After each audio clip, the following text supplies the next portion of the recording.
It might strike you in a hushed and fleeting moment, somewhere between wakefulness and the gentler edge of drowsing that the most persistent sound during the Salem witchcraft examinations was not the shriek of accusation, but the soft scratch of quills being re-sharpened.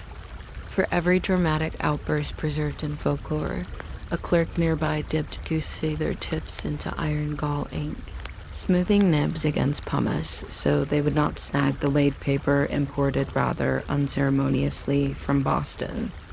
Tonight we will drift, deliberately and without urgency, through that choir paperwork, the warrants trimmed by candlelight, the receipts for penknife sharpening, the ledger columns tallying witness travel reimbursements in shillings and pence. No dramatic bonfires await us, only the slow arithmetic of 17th century bureaucracy performing its subtle lullaby. Our setting is a wood-framed meeting house in Salem Village, January of 1692, when Massachusetts winters coax even the boldest breeze into muffled respect. Inside, Reverend Samuel Paris keeps an oak writing desk that wobbles slightly on its south leg. Someone has folded a scrap of sermon draft beneath the foot to hush the tremor. The desk contains 3 glass inkwells, 2 stoppered with corncob plugs, and 1 reserved for warrants, covered by a square of linen tied with twine to deter dust. Paper lies stacked in irregular sheets, cut by shears rather than knife, yielding edges that feather like tiny snowdrifts. Each sheet measures roughly 7 by 11 inches, though no 2 align perfectly. The variance pleases Paris, who takes the asymmetry as divine encouragement to number pages, carefully in the upper right corner lest Providence misplace them. At dawn, the first mundane task is ink density testing. Paris tilts the primary inkwell until a droplet hangs against the rim. If it falls within 3 heartbeats, the mixture is declared too thin for long copies and must be thickened with additional ocal extract. Should it hesitate past 6 heartbeats, a splash of rainwater, collected overnight in a pewter basin, restores flow. These adjustments appear in a marginal note, ink tempered at second bell satisfactory. No one could have guessed that 3 centuries later, archivists would pore over the same note, debating whether second bell referenced village time or church service schedule. But archivists, like sleep, find intrigue in gentle ambiguities. When an official complaint arrives, often no more riveting than a request to question, a neighbor about a missing pig, the clerk copies it verbatim, preserving idiosyncratic spelling.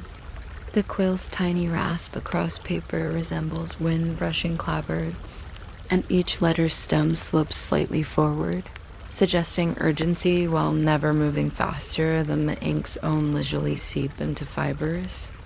After copying, the clerk sets the sheet beneath a sand shaker. Powdered pumice dusts the still wet lines, drying moisture until characters turn matte. A patient exhale then scatters grit into a wooden trough. Some grains escape, persisting on the margins like faint constellations in parchment skies. Warrants follow a predictable formula, to the constables of Salem greeting. The greeting seldom evolves, though one clerk briefly experimented with whereas at the opening, only to discover the extra clause crowded the signature space. Signatures themselves demand ceremony.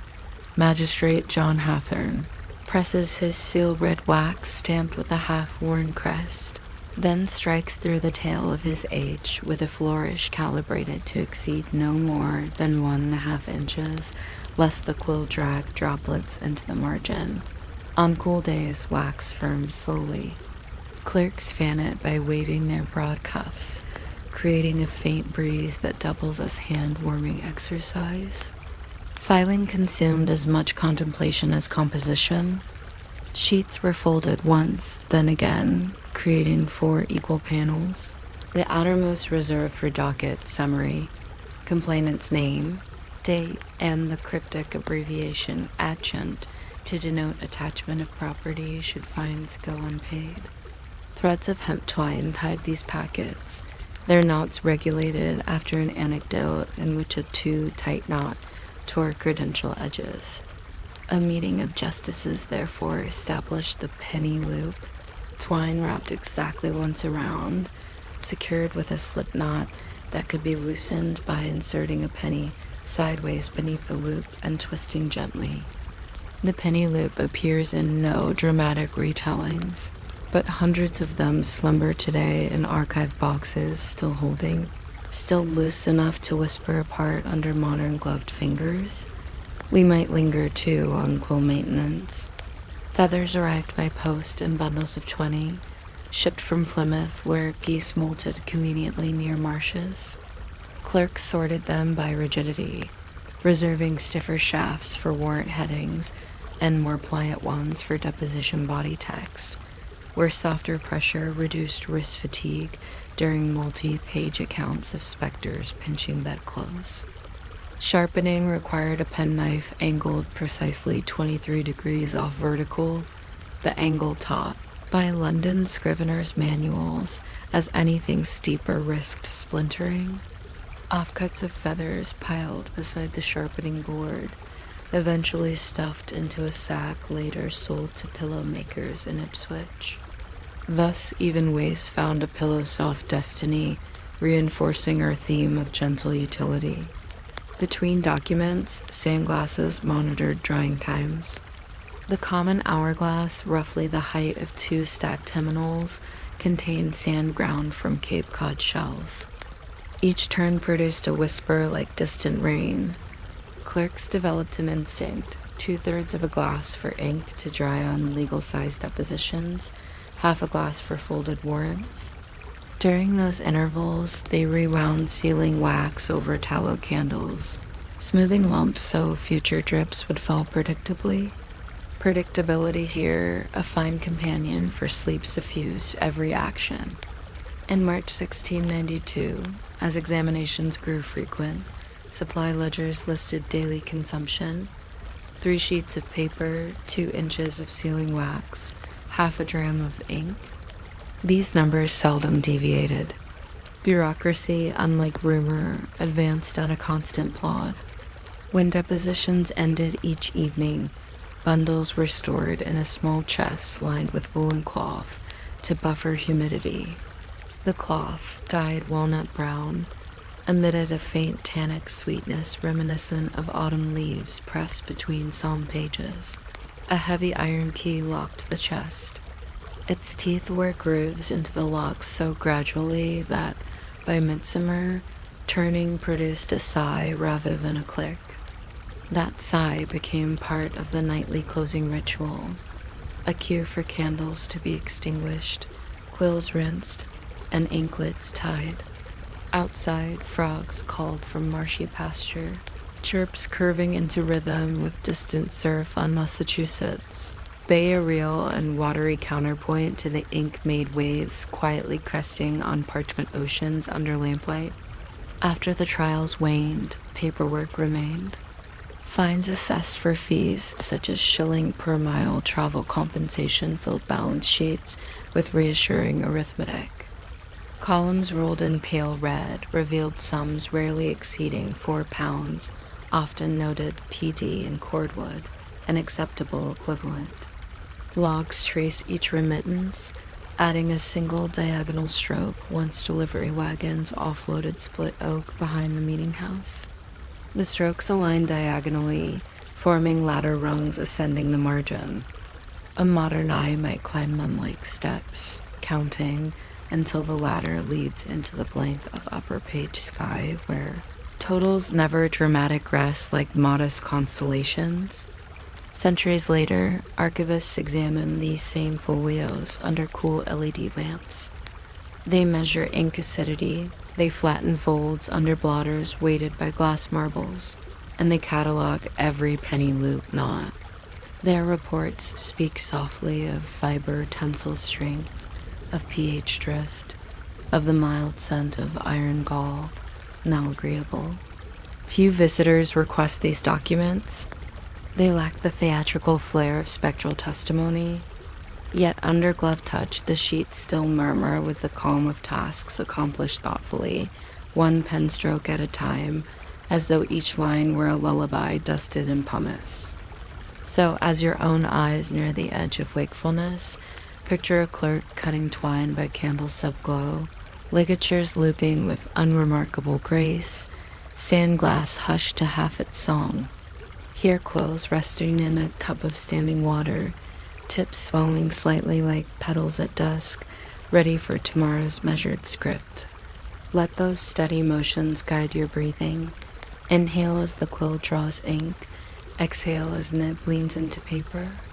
No cries of witch or hammer of gavel intrude here, only the barely audible choreography of ink and fiber, joining to keep small truths exact until dawn decides which pages might be turned and which quite contentedly may stay folded in the drowsy archive of night.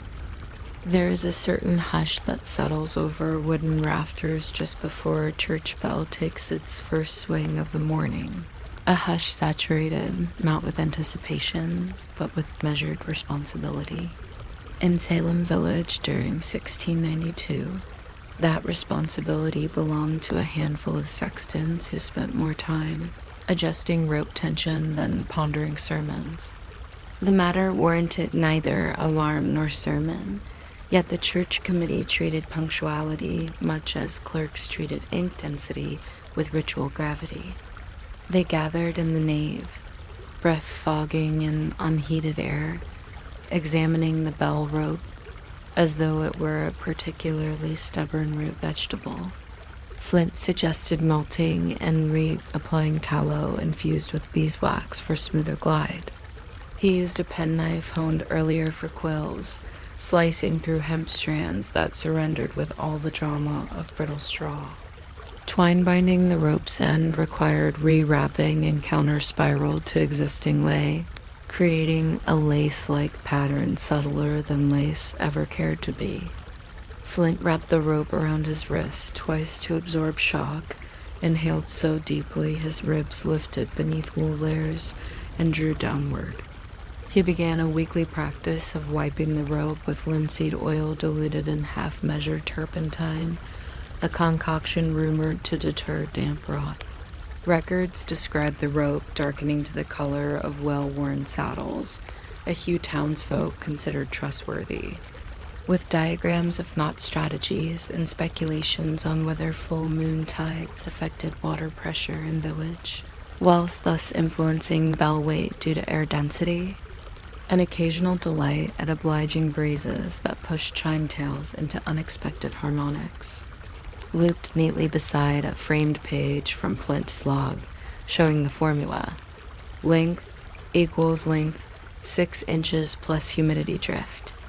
The formula means little to modern tourists, but children on school trips occasionally tug the rope in defiance, surprised when nothing sounds. A docent then presses a button, releasing the striker, and the bell issues its centuries-old note slightly higher after a 1960s tuning, but familiar enough to set walls vibrating at a frequency. Flint once measured by balancing a quill on a pew and noting when it trembled. By 1720, the folio became 2, rebound in calfskin-dyed plank brown. Dust settled into creases. Some pages bore faint smudges where sextons tapped unlit pipe stems while rereading passages.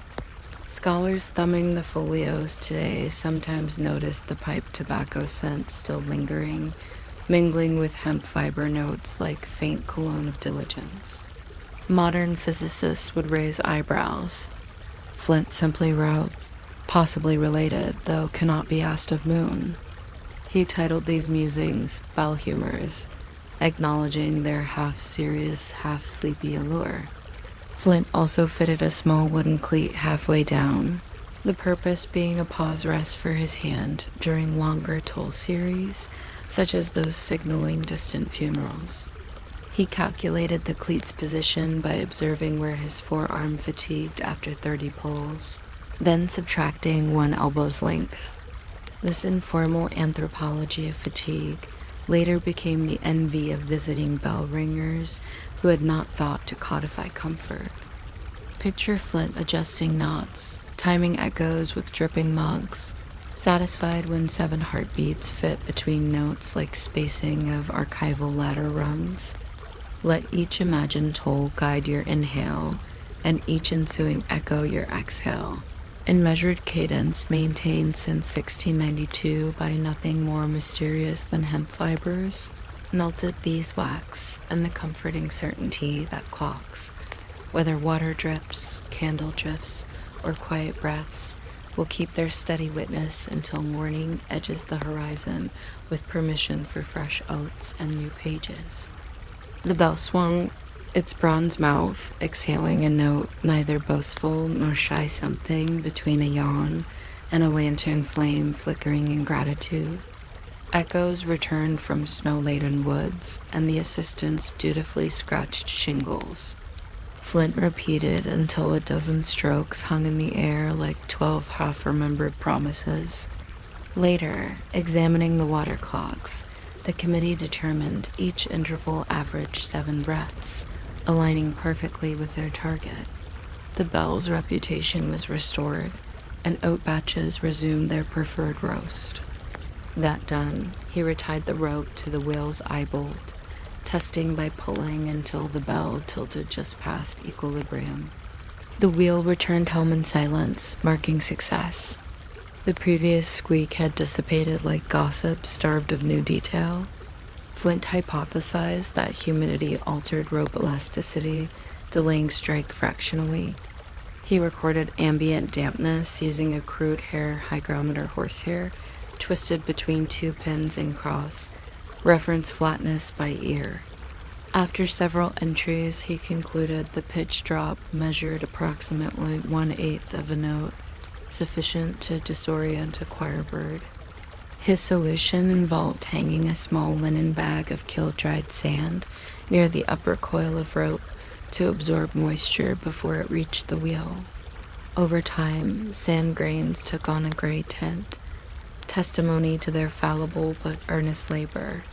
Wax supplies, however, were low given winter candles burning longer, so they rendered scraps from stub ends collected after evening devotions. Flint would perform 12 tolls at dawn while assistants stationed at points around the village marked echoes against water clocks. These clocks were nothing more than pewter mugs with holes bored near the rim, placed beneath drips inside the meeting house leak that always missed the bucket. At the first toll, assistants scratched a line on cedar shingles. At the final echo, they scratched again.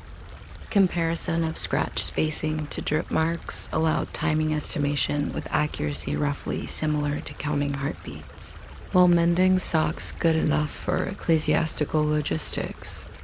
The melting took place in an iron pot perched on a brazier made from a sawed-off barrel hoop. During heating, the mixture emitted the smell of distant honey, mingled with faint soot, a scent the sexton later described as spirited but not in a theological sense.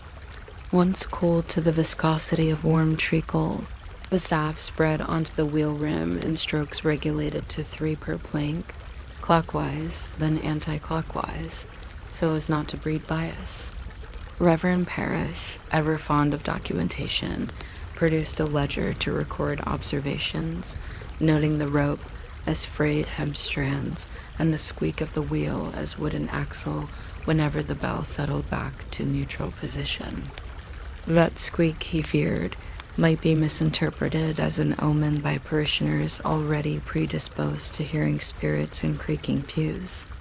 Tonight we visit their realm of pulleys, knots, and curious arithmetic, an arena where witchcraft never set foot, yet where every toll that echoed across snowy corn stubble owed its clarity to painstaking, faintly comic precision. No trials convene here. Only bell cord fibers groaning softly against wheel rims, while the sexton counts exactly 7 beats between peals, because someone at some earlier meeting said 7 felt neighborly. The meeting in question occurred on a dim February afternoon, hastily arranged when a villager complained that the morning bell had rung 3 minutes late, causing his hired man to oversleep and consequently over-roast a batch of oats. First, they measured the rope, 34 feet from wheel hub to knot after allowing for sag. Measurements used a notched yardstick borrowed from the cooper, whose priority was barrel staves. He insisted the stick be returned before dusk lest misfortune befall his hoops. Each yard marking bore a tiny scratch identifying early repairs, making the stick itself a quiet chronicle of village projects. They discovered that overnight humidity had lengthened the hemp fibers by nearly half an inch, enough to change strike timing fractionally. The sexton, Thomas Flint, scribbled a pledge to shorten the rope by 3 knots of the most inconspicuous size 1 pulled tight, 2 pulled only firm enough to remember humility. Next came whale lubrication. In the belfry, lanterns revealed a film of hardened tallow sounding suspiciously like a whisper whenever the bell rocked past its midpoint. The rope shortening commenced after vespers. Flint untied the existing knot, laid the rope on pew benches to avoid kinking, and trimmed 6 inches. The extra half-inch accounted for overnight relaxation. The committee still desired empirical assurance, so they devised what minutes called the echo-chronometry experiment. At dawn the next day, frost-coated fence rails and hoarlace. With crisis averted, the sexton looked into preventative care. An even subtler matter emerged in midsummer. Bell residents drifted slightly flat on humid days. By 1693, Flint Sims' maintenance log had swelled into a slim folio. Entries dated ink diluted to stretcher portions under supply shortage. His successors kept the book, adding marginalia, knot adjustments following storms, wheel rim inspections for sap seep. The bell still hangs, though now operated by an electric striker installed in 1924. The rope remains for decoration. So, if you listen closely this evening, beyond electronic hum and distant traffic, imagine that Salem bell in its winter calm, rope darkened to saddle hue, sandbag rustling in humid breeze. There are country lanes in Essex County, Massachusetts, where granite mileposts still lean at shy angles, their chiseled numerals weathered into something more suggestion than decree. Hardly anyone pauses to read them now, yet from 1734 to 1742, these stones commanded enough municipal conversation to fill 6 ledgers and at least 1 winter's worth of tavern debates about whether a mile should be measured by a wheel's circumference or the steadiness of a horse's trot. Tonight we'll stroll, ever so slowly, through the bureaucratic underbrush that produced those markers, the stone dimensions, the increasingly precise but oddly comforting arguments over chisel depths.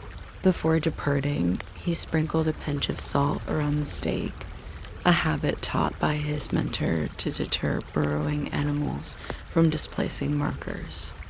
Blocks were ordered in lengths of 4 feet, width 1, and thickness 8 inches, a ratio considered pleasingly slender. Wagoner Obadiah Trask delivered the first load on a drizzly Wednesday, stacking them beside the meeting house. They filed chisels on sandstone, producing a whisper like someone rubbing parchment. Each numeral followed the same stroke order to ensure uniform serif angles. The number 5 required 11 strikes, 6 required 12, including the inner curl, a fact later tabulated under stroke economy. That table still exists, its neat columns radiating a sleepy charm, repetitious digits, incremental totals. Installation resumed after tavern keepers petitioned.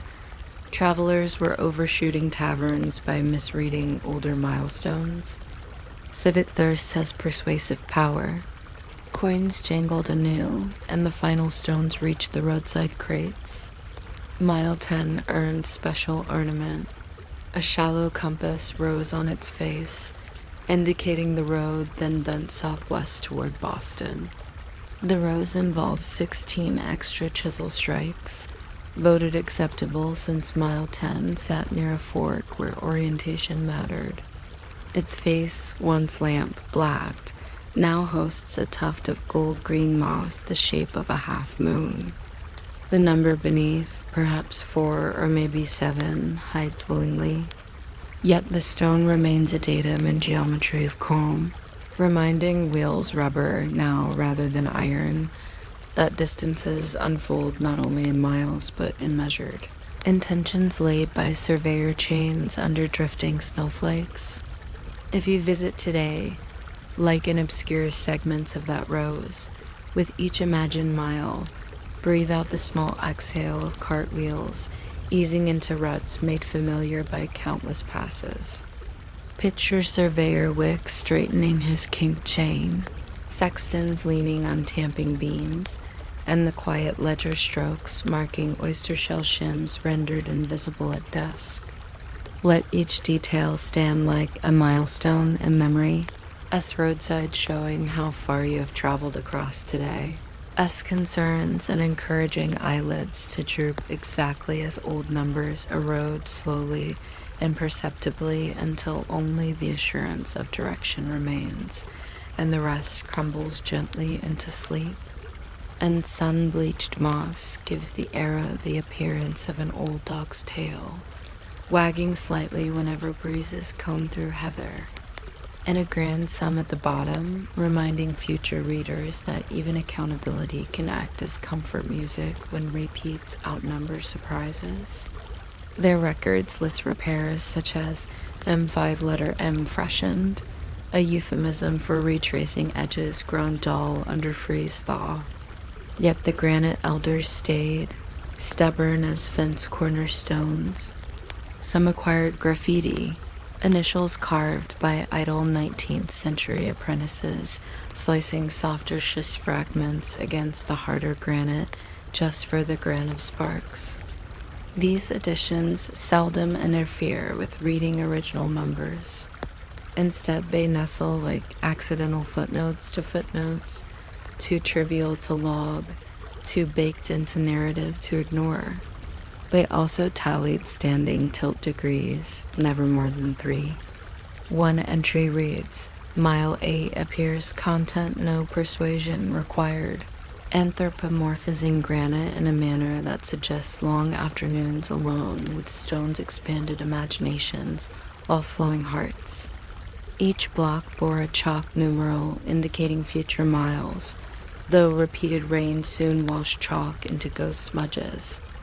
Instead, craftsmen rubbed lampblack into recesses and fixed it with linseed oil. Photographs reveal shadows crisp enough to emphasize chisel gouges, tiny valleys, where autumn leaves sometimes curl for shelter. The society considered painting numerals white for tourists, but concluded contrast would betray original intent of understated guidance. Layers of not doing are themselves acts. Choosing moss over epoxy, silence over fresh paint. The decision resonates as gently as a lullaby stanza repeated one verse too many, the repetition soothing in its refusal to escalate. Travel diaries from a Gloucester merchant mention counting them with agreeable certainty, though he also noted Mile 7 leaned slightly like a gentleman bowing. During these pauses, the crew met at the Black Rooster Tavern to debate an unanticipated issue. Should miles be measured along straight crow distance or along meandering wheel ruts? The tavern's hearth crackled while tankards steamed with mulled ale, encouraging rhetorical warmth. Ultimately, they decided the road itself, curving with topography, defined distance travelers cared about, not abstract geometry. Wicks wrote, "The cart's mile is the soul's mile," an aphorism seldom quoted but beautiful in its utilitarian sleepiness. Lean measurement employed a plumb bob suspended from a fishing line. If deviation exceeded 1 inch at ground level, diggers corrected by wedging oyster shells on the low side, a budget choice and conveniently plentiful. Mile 7 accepted 2 shells, hammered flush so only faint ridges remained, their mother of pearl hidden until some future badger excavation would reveal them to a puzzled geologist. The mixture dried matte, absorbing twilight rather than reflecting it, which commissioners believed prevented sun glare from startling horses. To test, they led a placid gelding past mile 3 at various hours, observing for ear swivels. None occurred, leading to a note, horse indifferent, a good omen. The horse received an apple, recorded as expense, 1 penny. Someone solved this by carving shallow draft numbers with a mallet and starbit punch, pausing every dozen strikes to sip cider from a pewter flask. The resulting numbers looked tentative yet earnest, as though assuring passers by that even if they faded, intention would linger. Whether salt truly convinced fools to avoid civic projects is uncertain. Post holes averaged 26 inches deep, dependent on subsoil stones. If a digger's spade struck an immovable rock at 22 inches, the crew simply gauged gravity's tolerance and proceeded, recording foundation amended by Providence. At mile 2, they unearthed a clay pipe fragment the color of stale custard. This discovery earned a pause while each man speculated on previous travelers. The speculation itself became a footnote in the installation journal, underscoring how easily progress nodded into daydream when surrounded by earth that smelled of wet bread. Yet Wick's logbooks display a quiet confidence in small rituals confidence, which, like a warm quilt, can lull even statistics into rest. And the leisurely progress of a surveyor's cart whose iron rim insisted upon humming a lullaby across frost of soil.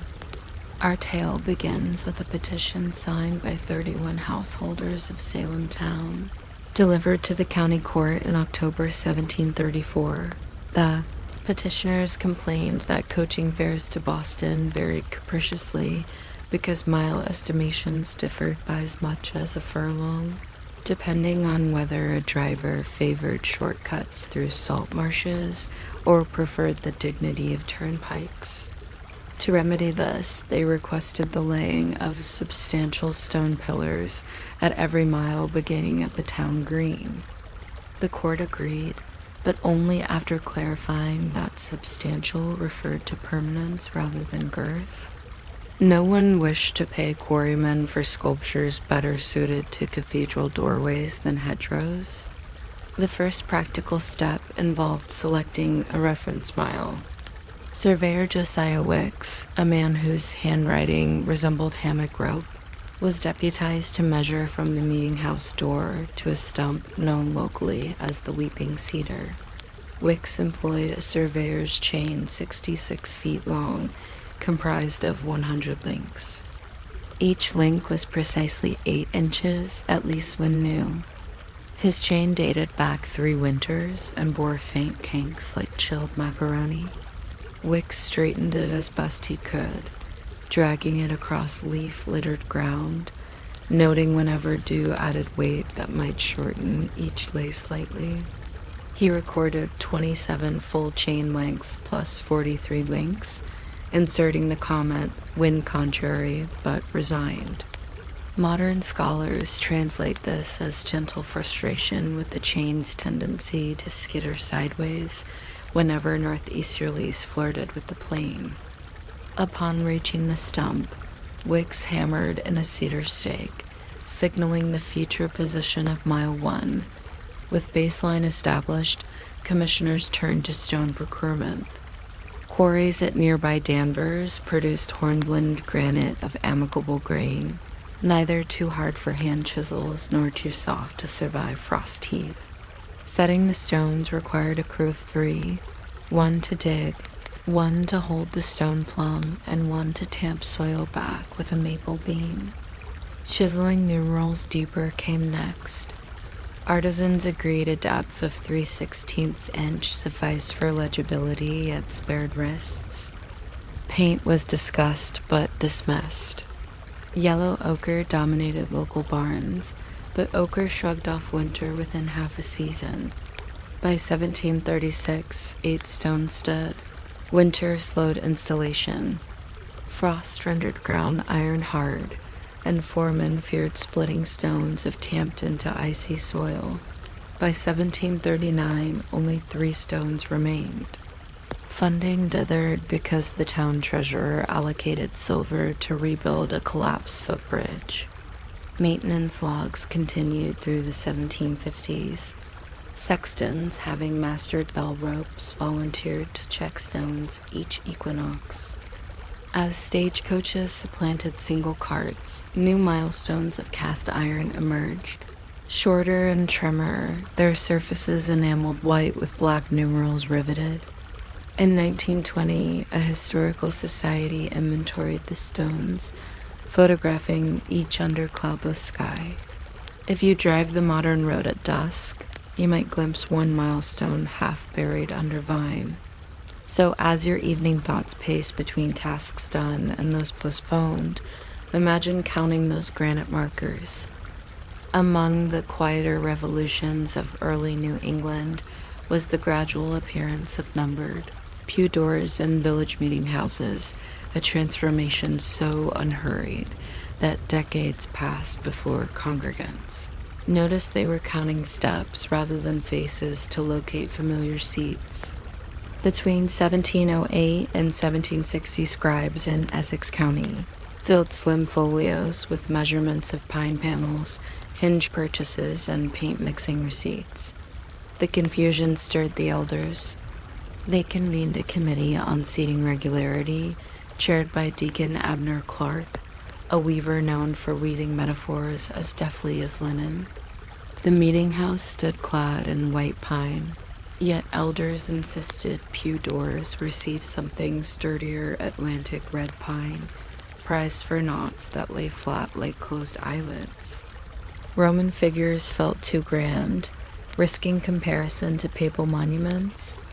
Arabic digits, increasingly common on account ledgers, seemed practical and unnoticed. Planes whispered along grain, shavings curling into nests later collected by children to line bird cages. Hinges, forged for a penny a pair, bore a pewter gray patina which Jukes preserved by wiping each with linseed rag rather than sandpaper, believing shine invited vanity. Carpenter Jukes replaced doors row by row, propping benches open with cedar wedges until hinges aligned. Ushers guided families using freshly minted seating lists referencing numbers. Hiltons were directed to Pew 16. The previous interloper gladly accepted Pew 31 near the west window, commenting on the view of the lilac bush. Ash accepted walnut stained differently, turning notes of amber. Sextons tallied attendance by noting which pew doors remained unlatched after the call to worship. Visiting preachers referenced numbers to locate families during pastoral calls. By 1812, nails loosened, and several hinges sagged into parabolic shapes reminiscent of willow boughs. Carpenter Abram Cook inserted thin wedges of shingle beneath hinge leaves, recording wedge thicknesses in sixteenths for each door. P21 wedge 3/16, P221 eighth plus. Picture walnut ink seeping into grain, anchors of quiet certainty in a church that pledged calm, even in arithmetic.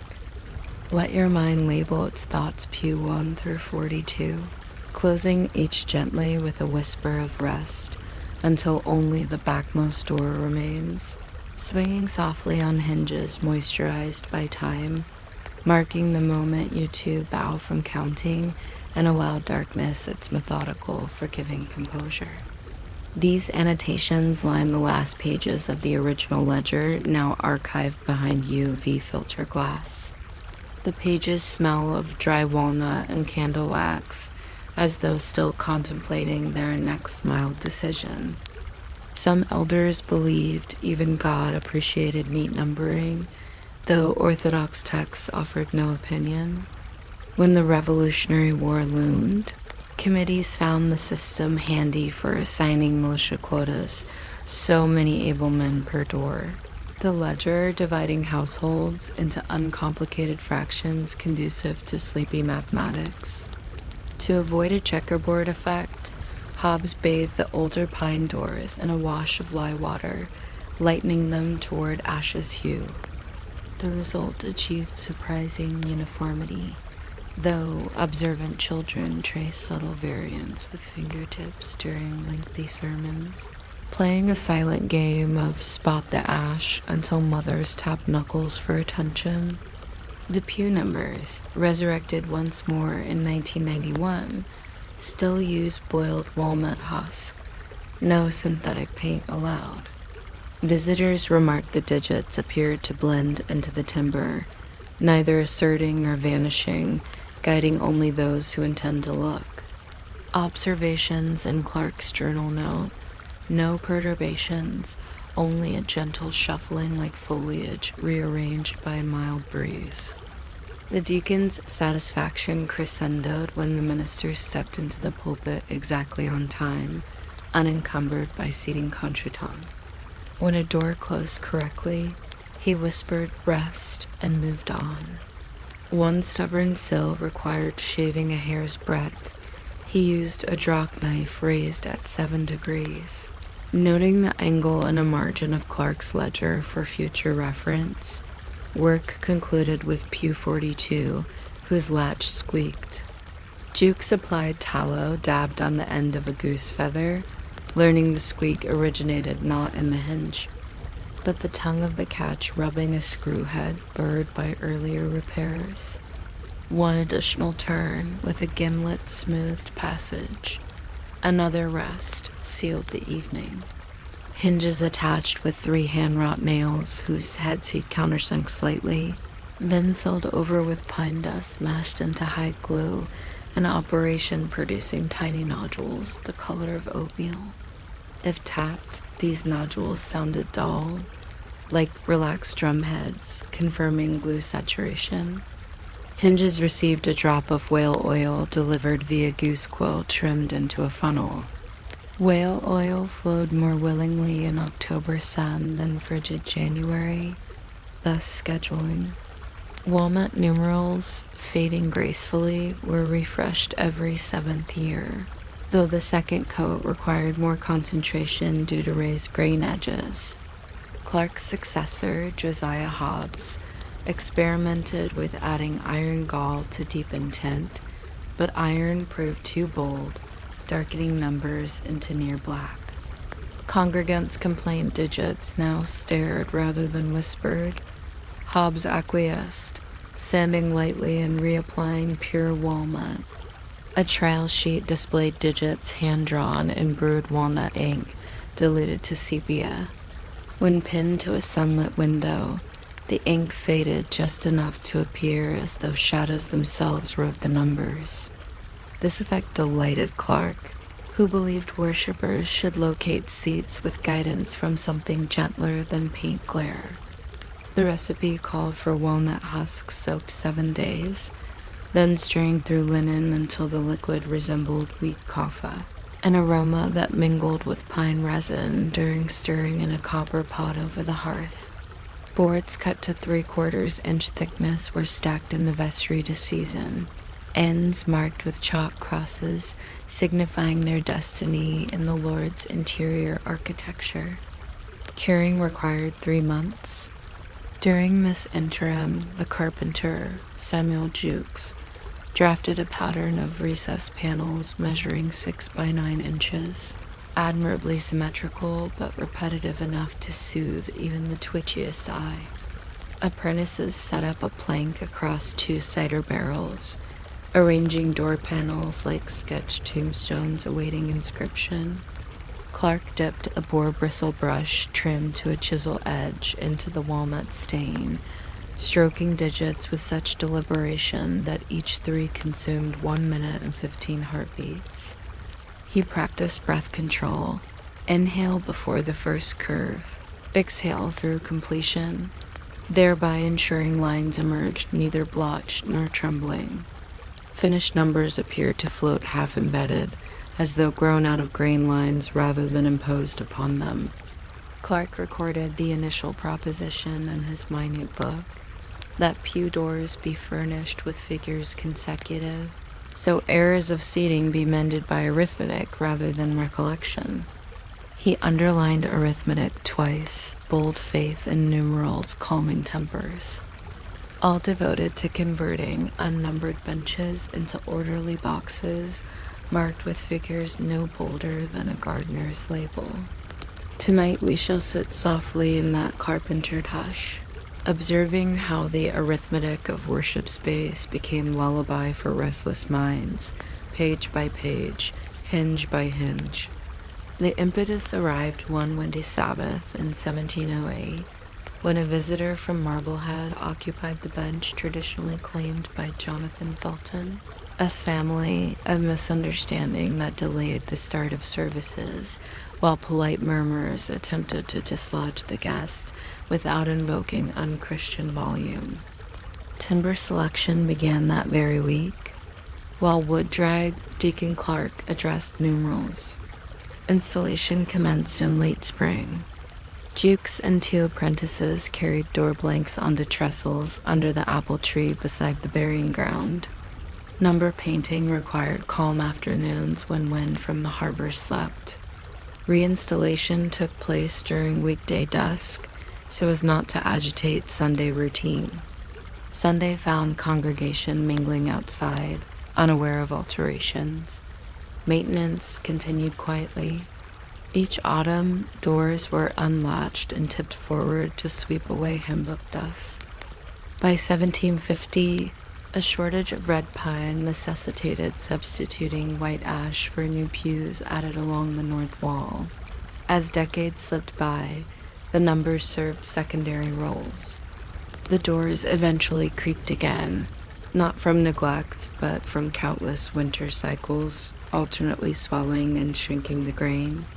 Modern restorers, armed with cordless drivers and reversible bits, nevertheless follow those notes, respecting wedge dimensions, hinge placement, even the subdued breath rhythm taught by Deacon Clark to his apprentices. And so, as sleep settles upon your own rafters, imagine those numbered doors clicking closed one by one after a dimly lit evening service, pine scent mingling with chimney smoke. Before the modern ritual of scattering salt on iced New England roads, Salem relied on something gentler yet curiously methodical: wooden barrels, packed with dry river sand placed at measured intervals along principal lanes. From 1745 through the early 1800s, a committee of selectmen, carters, and one schoolmaster committed to fractions orchestrated the placement, replenishment, and subtle calibration of these so-called winter sand sentinels. Tonight we will mosey alongside those barrels, counting shovel scoops, gauging stave girths, and listening to the creak of ox sleds hauling granules so fine they resembled ground parchment. Nothing dramatic will occur. The snow will hush hoofbeats, and paperwork will glint in lamplight like frost on ledger corners. The first recorded mention sits in a town. Warrant dated November 19, 1745. To see if the town will provide sundry. Hogsheads of sand to be set nigh corners and steep pitches for the ease of travelers in slippery season. Debate at that meeting revolved less around need than around units. Hogsheads varied. Some held molasses, others fish brine. Sexton turned selectman Obadiah Nurse suggested half hogsheads, reasoning that lifting full ones would exhaust. Crews. Schoolmaster Elijah Noyes countered with a more elegant compromise. Standard barrels measuring 32 gallons, neither too stout for wagon beds, nor too meager for a full month of frost. His chalk sketch on slate displayed barrel hoops at equidistant inches, a geometry the committee found soothing in its symmetry. Barrel procurement fell to Cooper Isaac Purley, whose shop near Gallows Hill smelled of oak shaving curls and cider. Lees. Purley pledged to craft 30 barrels from quarter-sawn white oak, each fitted with 8 galvanized hoops, though galvanization was merely bar iron coated in pine pitch, blackened by stove smoke. He planed staves to a taper so a slight one needed a fingertip to feel the difference. Inner side shaved 1/16, thinner at the top to ease tilt when tipping sand onto shovels. Purley recorded stave counts in a slim notebook, drawing tiny barrel profiles beside each tally. The repetitive doodles ring today like lullaby notes and archival displays. Dot sand itself required select provenance. Village elders distrusted beach sand, fearing salt would corrode sleigh runners. River sand from the North River's inner bend qualified its grains rounded, free of salt, and sifted naturally by current into layers so uniform that masons had compared them to sifted flour. Carters loaded sand using wide wooden scoops resembling bread paddles.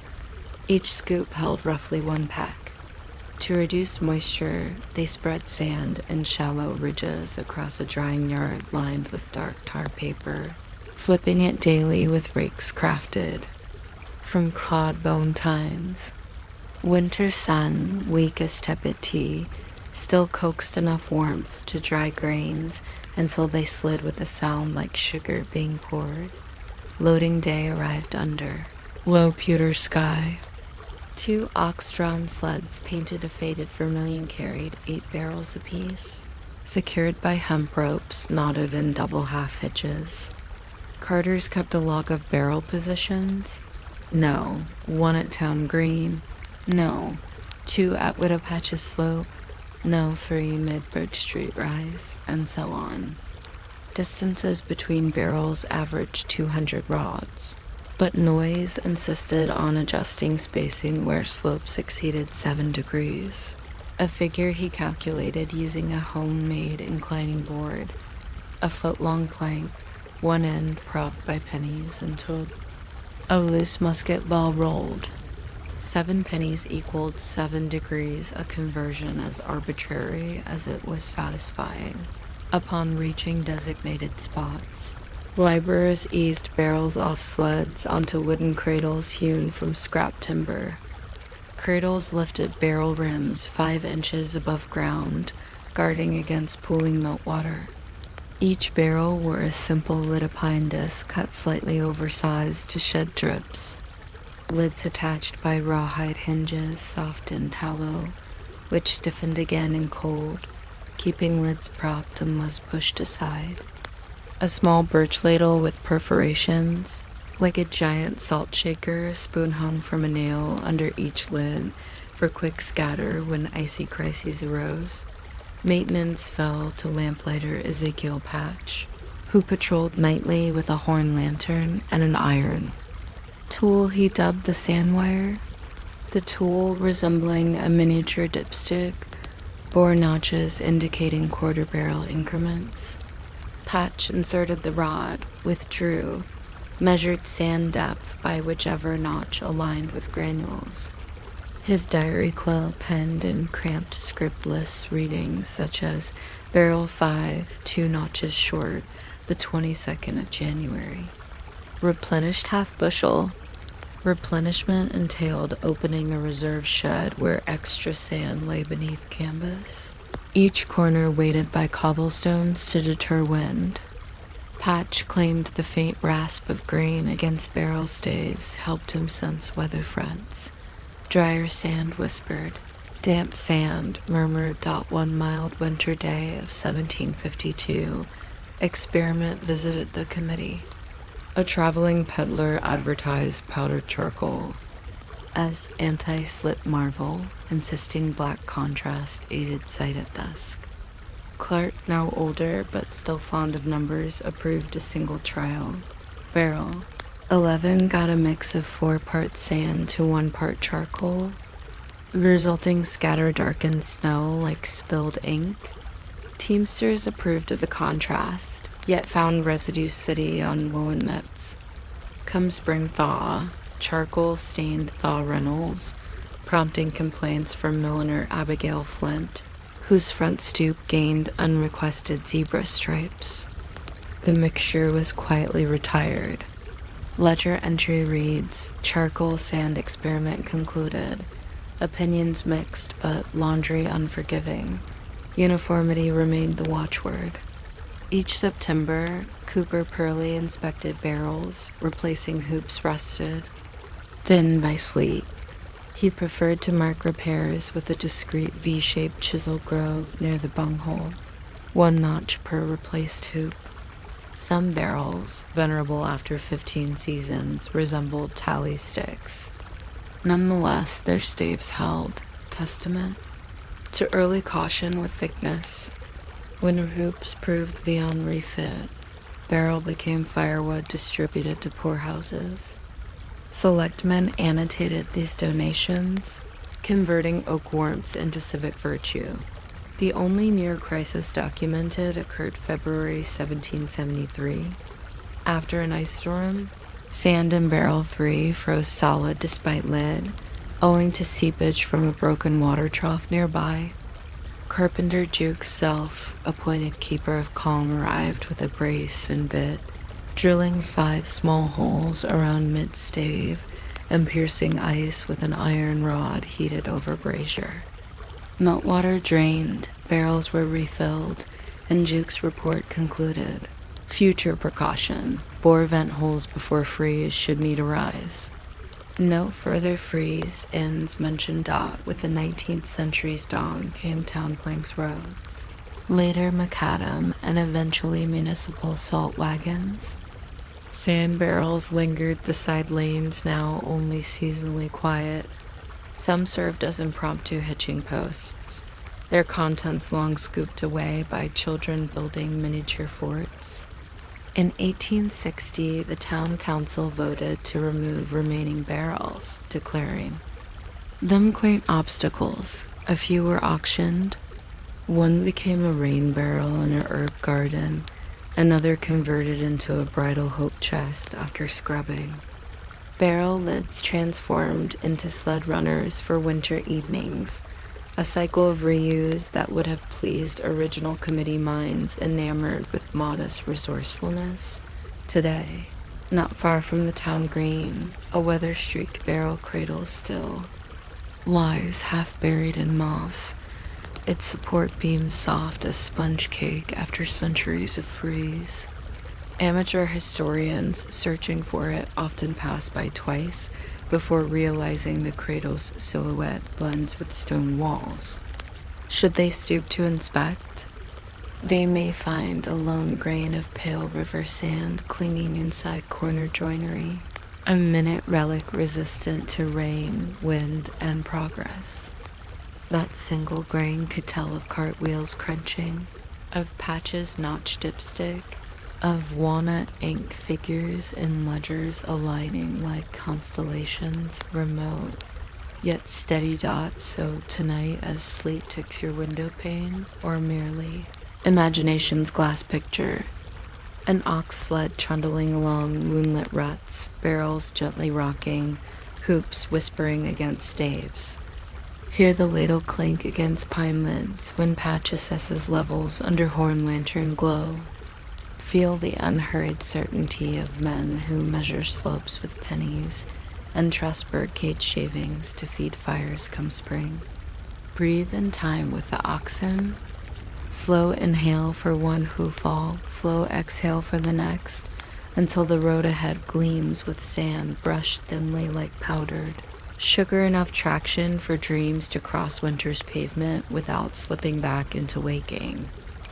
Harbor evenings often disguise themselves as slate sketches, but for sailors arriving at Salem Wharf in the mid-18th century, the first thing noticed was neither horizon nor lantern. but rather the steady rhythm of mooring bollards lining the pier at surprisingly deliberate intervals. Between 1758 and 1820, a cycle of town meetings, blacksmith forges, and tide-soaked measuring cords conspired to fix those intervals at precisely 20. 2 feet and 4 inches, never trumpeted, yet endlessly referenced in notebooks that smelled of tarred hemp and shallow sea brine.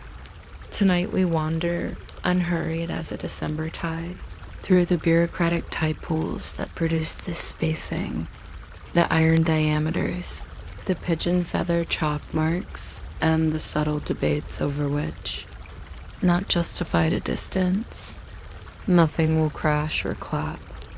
Only a creaking pier plank here and there, echoing minutes quietly squared by calloused hands. The earliest surviving mention appears in Captain Josiah Pickering's log, dated the 17th of March 1758, lamenting that bollards on the North Pier stood irregular as pewter spoons, causing lines to cross untidily. 2 weeks later, the wharf overseers summoned a council of 6 merchants, a shipwright, and the town sexton, whose recent success in bell rope timing lent him surprising authority on anything rhythmic. Meeting minutes, drafted in Mulma ink, but still retains its faint ghost of bitterness, state the goal plainly: to consider the proper and lasting regularity of mooring posts such that ships avoid quarreling lines and workmen tread without stumbles. Understated yet pregnant with overwinter practicality, that survey duties fell to Ebenezer Hatch, a cooper's apprentice whose knack for numbers had once earned him the affectionate title Barrel Abacus. Hatch cut a measuring cord from retired topsail rigging, first soaking it overnight in fresh water to shrink slack, then drying it stretched between 2 anchor flukes to rest for their whims. He blackened every 10 feet with a slurry of lampblack and cod liver oil, a scent that lingered enough to uphold concentration. At dawn low tide, he laid the cord along the eastern pier, pinning it with oyster shells each mark, scratching ledger. Notes such as Mark 4 rests beside a knot of eelgrass pleasant.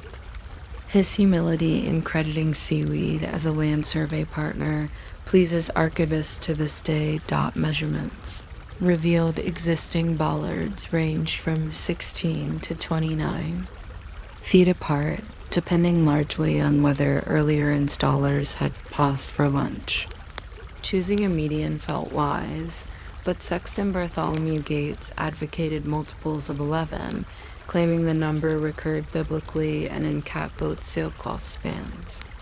Debate ensued until merchant Abigail Crowninshield produced freight records showing typical hawser coils measured 45 feet. Dividing by 2 produced 22 and a half, near enough, she argued, to Gates's number, yet friendlier to rope. Consensus landed at 22 feet 4 inches to allow thin ice rims, nudging placement stakes in winter. Minutes captured the decision with a shy flourish, adopted, being both godly and convenient. Ironwork contracted to blacksmith Percival Dyer, whose forge hissed like seashells warming. Dyer favored square section posts, 2 feet tall, but sailors requested rounded tops lest lines chafe. He compromised, octagonal shafts tapering to a domed cap cast separately and heat shrunk into place. Each post weighed 150 pounds, heavy enough to stand proud, light enough to swap if tide scoured pilings. Dyer stamped a tiny star at the base, aligning one point with true north. He said it pleased him to think the iron always sought orientation even when men forgot which way turned home. Installation began the 12th of July 1760 under a westerly breeze, gentle enough to let tar kettle smoke drift shoreward. Carpenters bored auger holes through pier decking, set posts, and wedged bases with oak channels soaked overnight in linseed oil.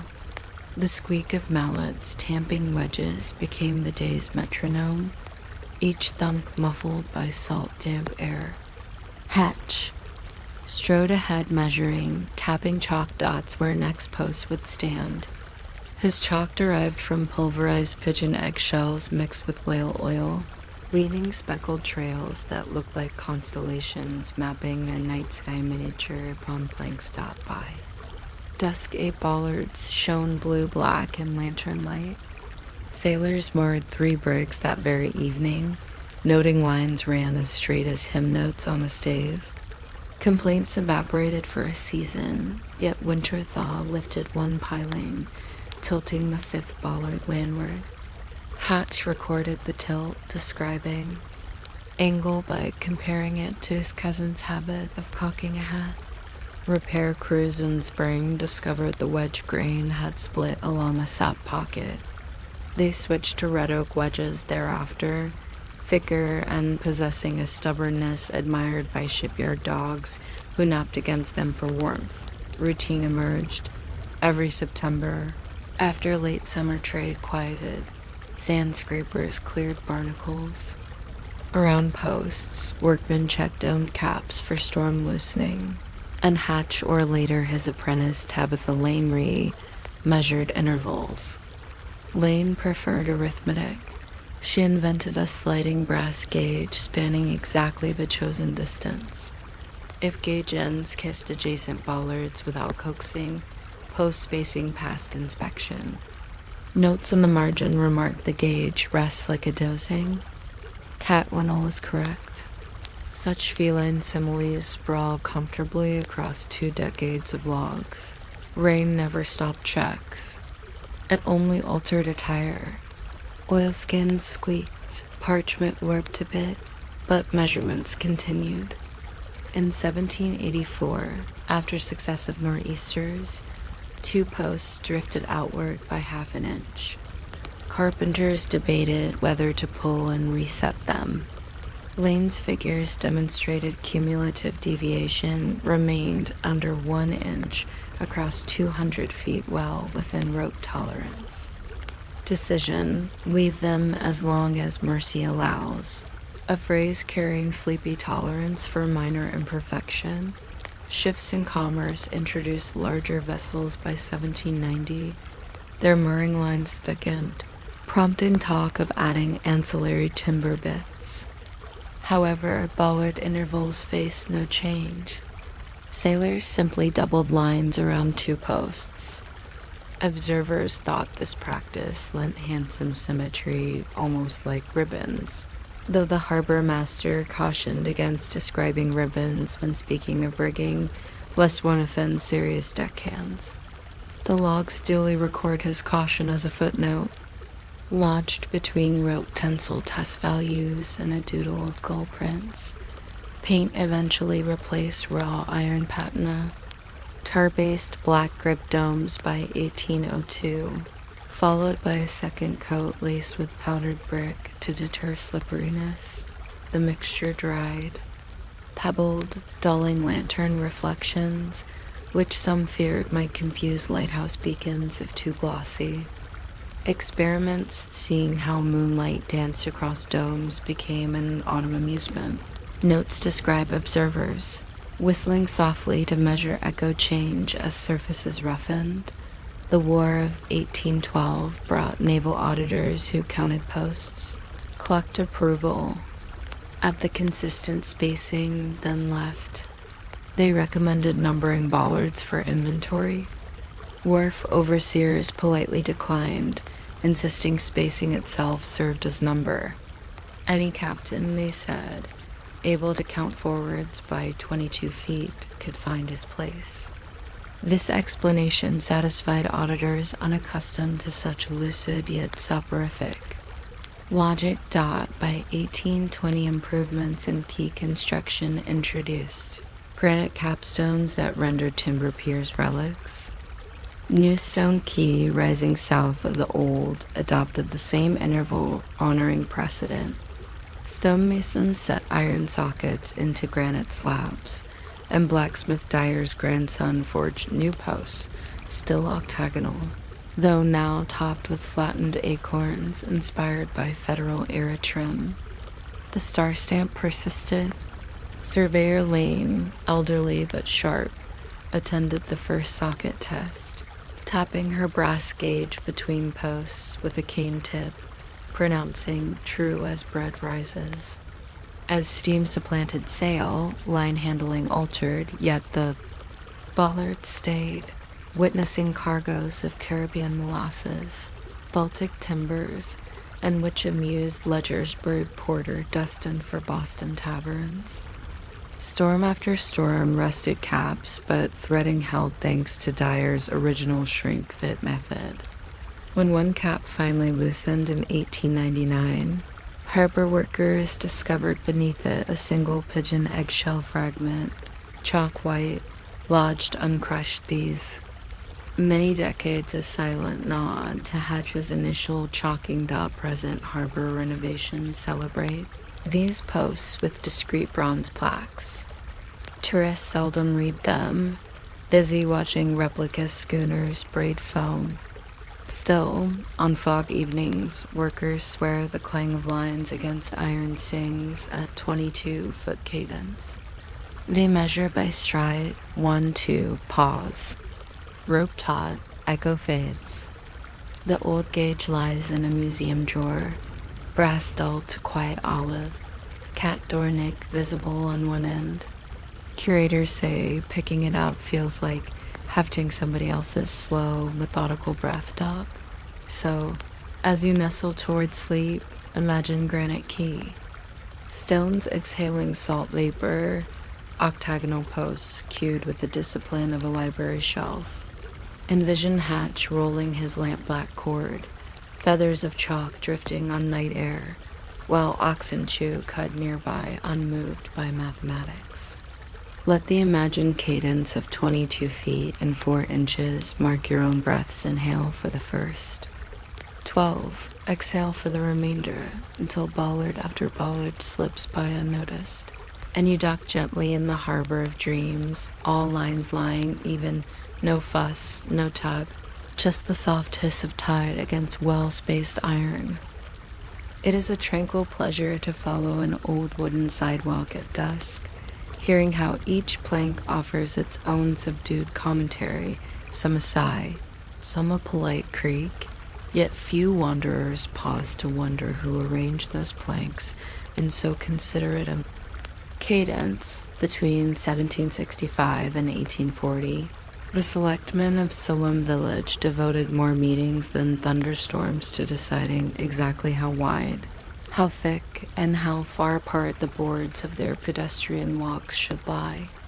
Their deliberations, recorded in notebooks stained with spruce pitch and occasional crumbs of molasses loaf, reveal a choreography of measuring rods, not counting debates, and surprisingly poetic arguments over whether footsteps prefer a rhythm of 9 nails per board or merely 8.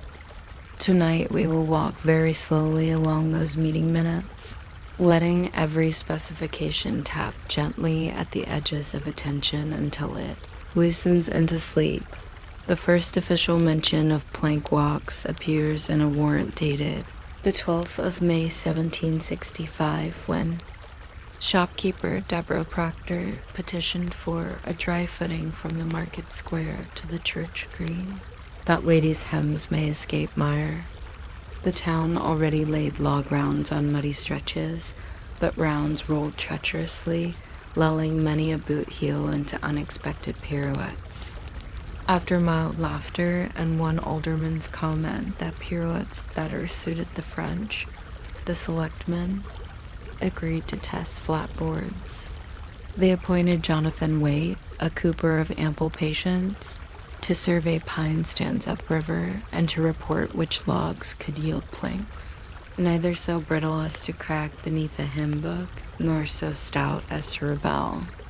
At the saw, Waite's first entry, trees chiefly white pine, rings complacent, windfalls minimal. Rings complacent became his shorthand for easy sawing. a phrase that returns like a refrain across decades of ledger pages. Sawing commenced beside the North River, where two whip sawyers pulled a double-handled blade through trunks balanced. Unscaffolded, they settled on plank width of 11 inches wide enough to cover slipper prints, but narrow enough to dry quickly after rain. Thickness was another matter. The first batch, planed to a modest inch, warped during July humidity.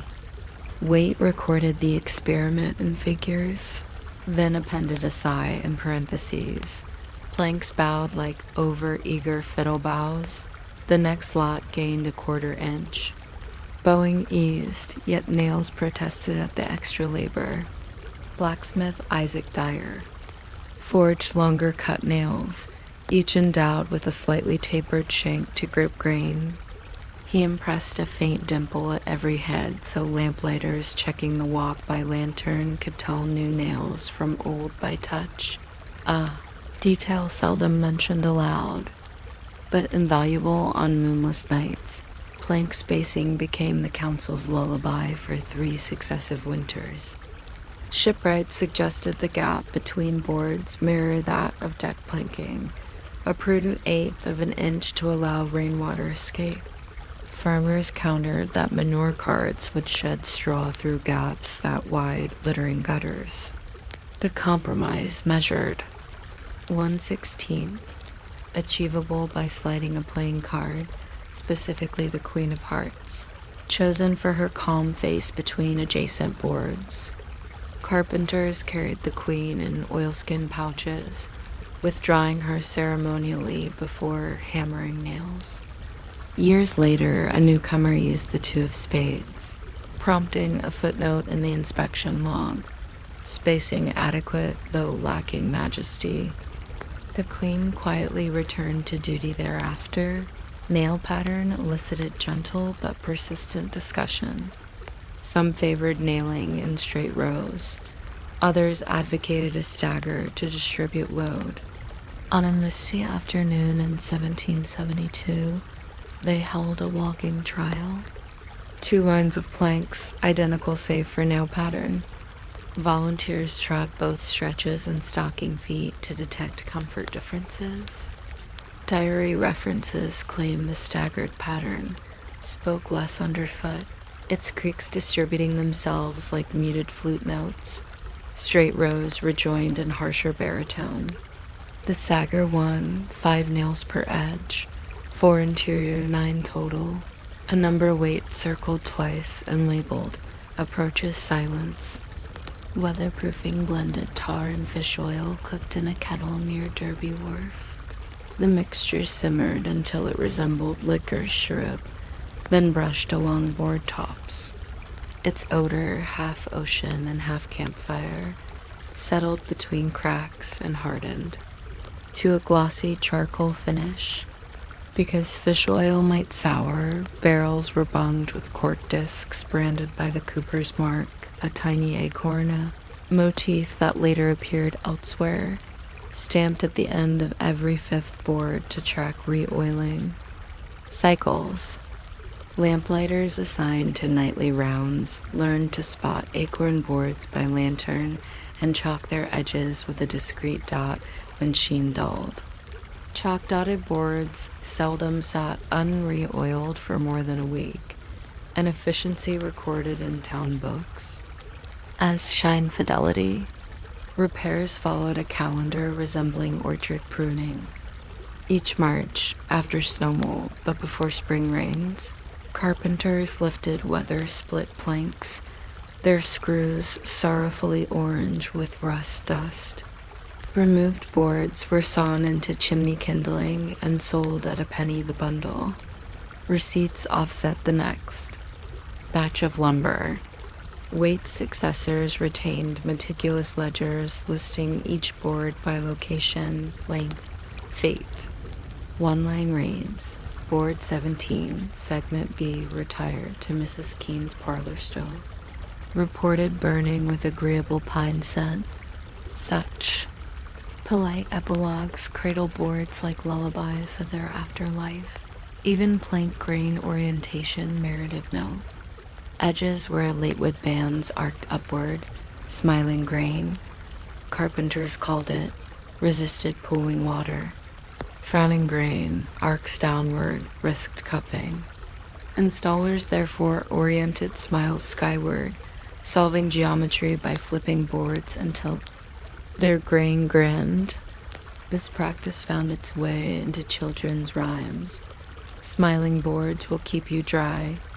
Frowning boards will make you cry. Children skipping rope chanted it unknowingly echoing municipal policy dot as revolutionary unrest brewed.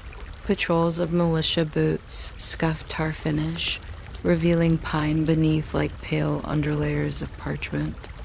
The council, fearing splinters, resumed. Our ATAR brushing earlier than scheduled, using leftover pitch from naval caulking. During telegram quick debates, one elder asked whether darkened walks might offend patriots craving brighter prospects. Another replied, "Pitch cannot quell liberty, only puddles." And the subject closed itself like a latch after midnight.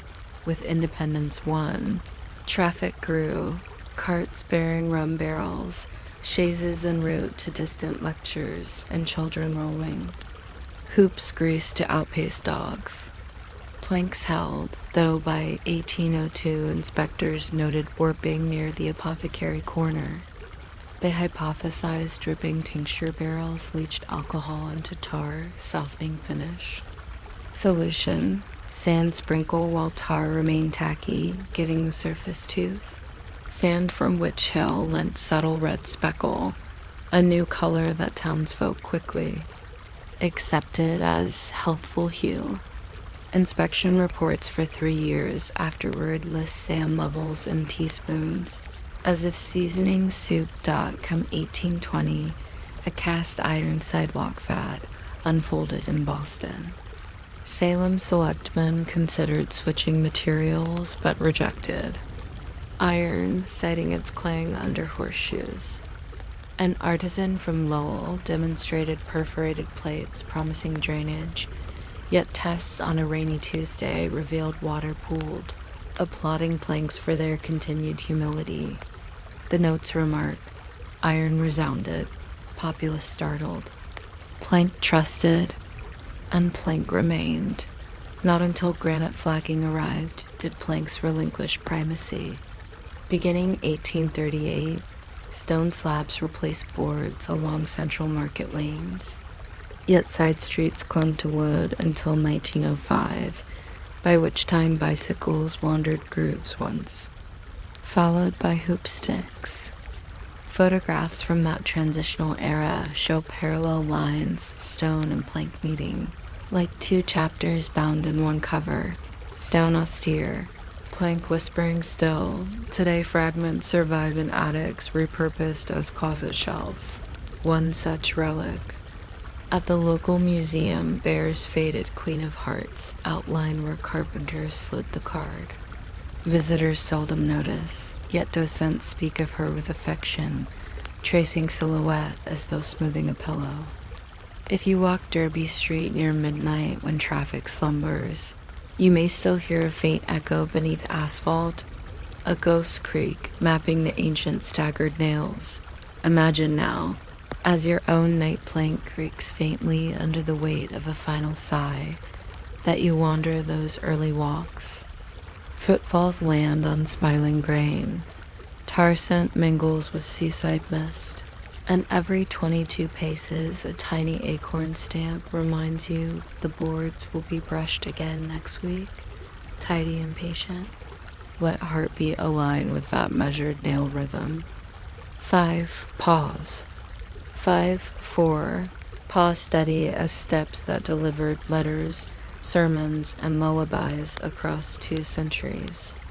When the rhythm fades into hush, lay your worries on the nearest plank 11 inches wide, 1 1/4 thick, gap no wider than the Queen's quiet smile, and let the evening tide wash sleep over them like tar, smoothing grain against tomorrow's rain. When a traveler paused beside the communal pump on Salem's Broad Street in 1791, he would wrap his fingers around an iron handle just under 3 feet long, push down, then wait for water to rise with a sigh like a polite kettle licking. Conversation. What that traveler cannot know is that the length of that handle, the diameter of its grip, and even the angle at which it returned to rest were not accidents of forge and chance, but outcomes of 40 years' worth of committee, minutes, blacksmith sketches, and one memorable quarrel over whether elbows prefer an arc of 34 or 36 degrees. Tonight we lower that handle slowly, listening to leather valves kiss water and letting each small detail bury our thoughts toward the still surface of sleep. The first wooden pump occupied Broad Street as early as 1762 pine box frame, maple handle, and a spout carved from elm. Its handle measured 30 inches because that happened to be the length of a leftover wagon board.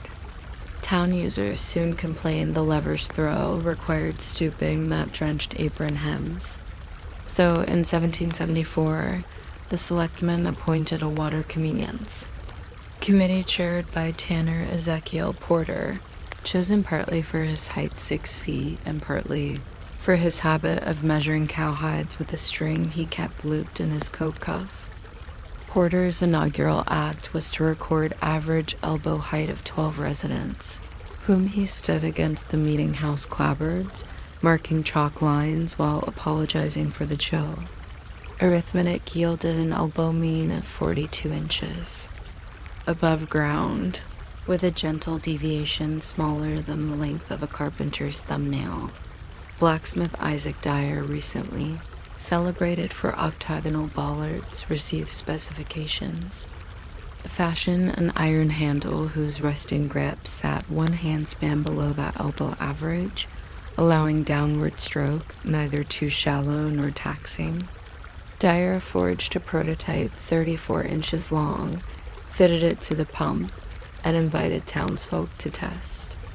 Testers produced a chorus of well-mannered splashes recorded by clerk Hannah Nichols. She timed water rise with a sandglass, 3 1/4 breaths per bucket. Comments noted, arm strains minimal, children require stool, and handle returns with agreeable rebound. The stool remark bothered Porter. He believed children's inclusion essential, for they often fetched water while adults. Churned butter or tended fires stopped thus. Iteration 2 extended to 36 inches and adjusted pivot point 2 inches outward, lengthening arc and lightening force. Nichols tested again. Children lifted the lever, clutching low. Adults higher, everyone drawing water in tempos resembling heartbeat at rest. She wrote, "Flow now accompanies thought rather than interrupting it." Her phrase charmed the committee, which adopted it as unofficial motto, still scribbled on the ledger cover like a lullaby refrain dot having settled length. The committee debated handle girth. Carters argued for thick grips to withstand calloused palms. Seamstresses favored slender shafts kinder to gloves. Dyer proposed to sell taper, 1 inch and 1/8 at the pivot, narrowing to 7/8 at the knob. He filed a diagram resembling a candlestick, then filed the actual iron so smooth it reflected candle flame in miniature. Grip surface received a cross-hatched rasp pattern, 8 strokes per quarter, turn enough traction without raising blisters. Clerk Nichols tested by drawing 6 buckets, then noting no glove puckering, a metric she termed stitch safe. Next, emerged hinge speed. Some pumps thumped on return, jolting wrists.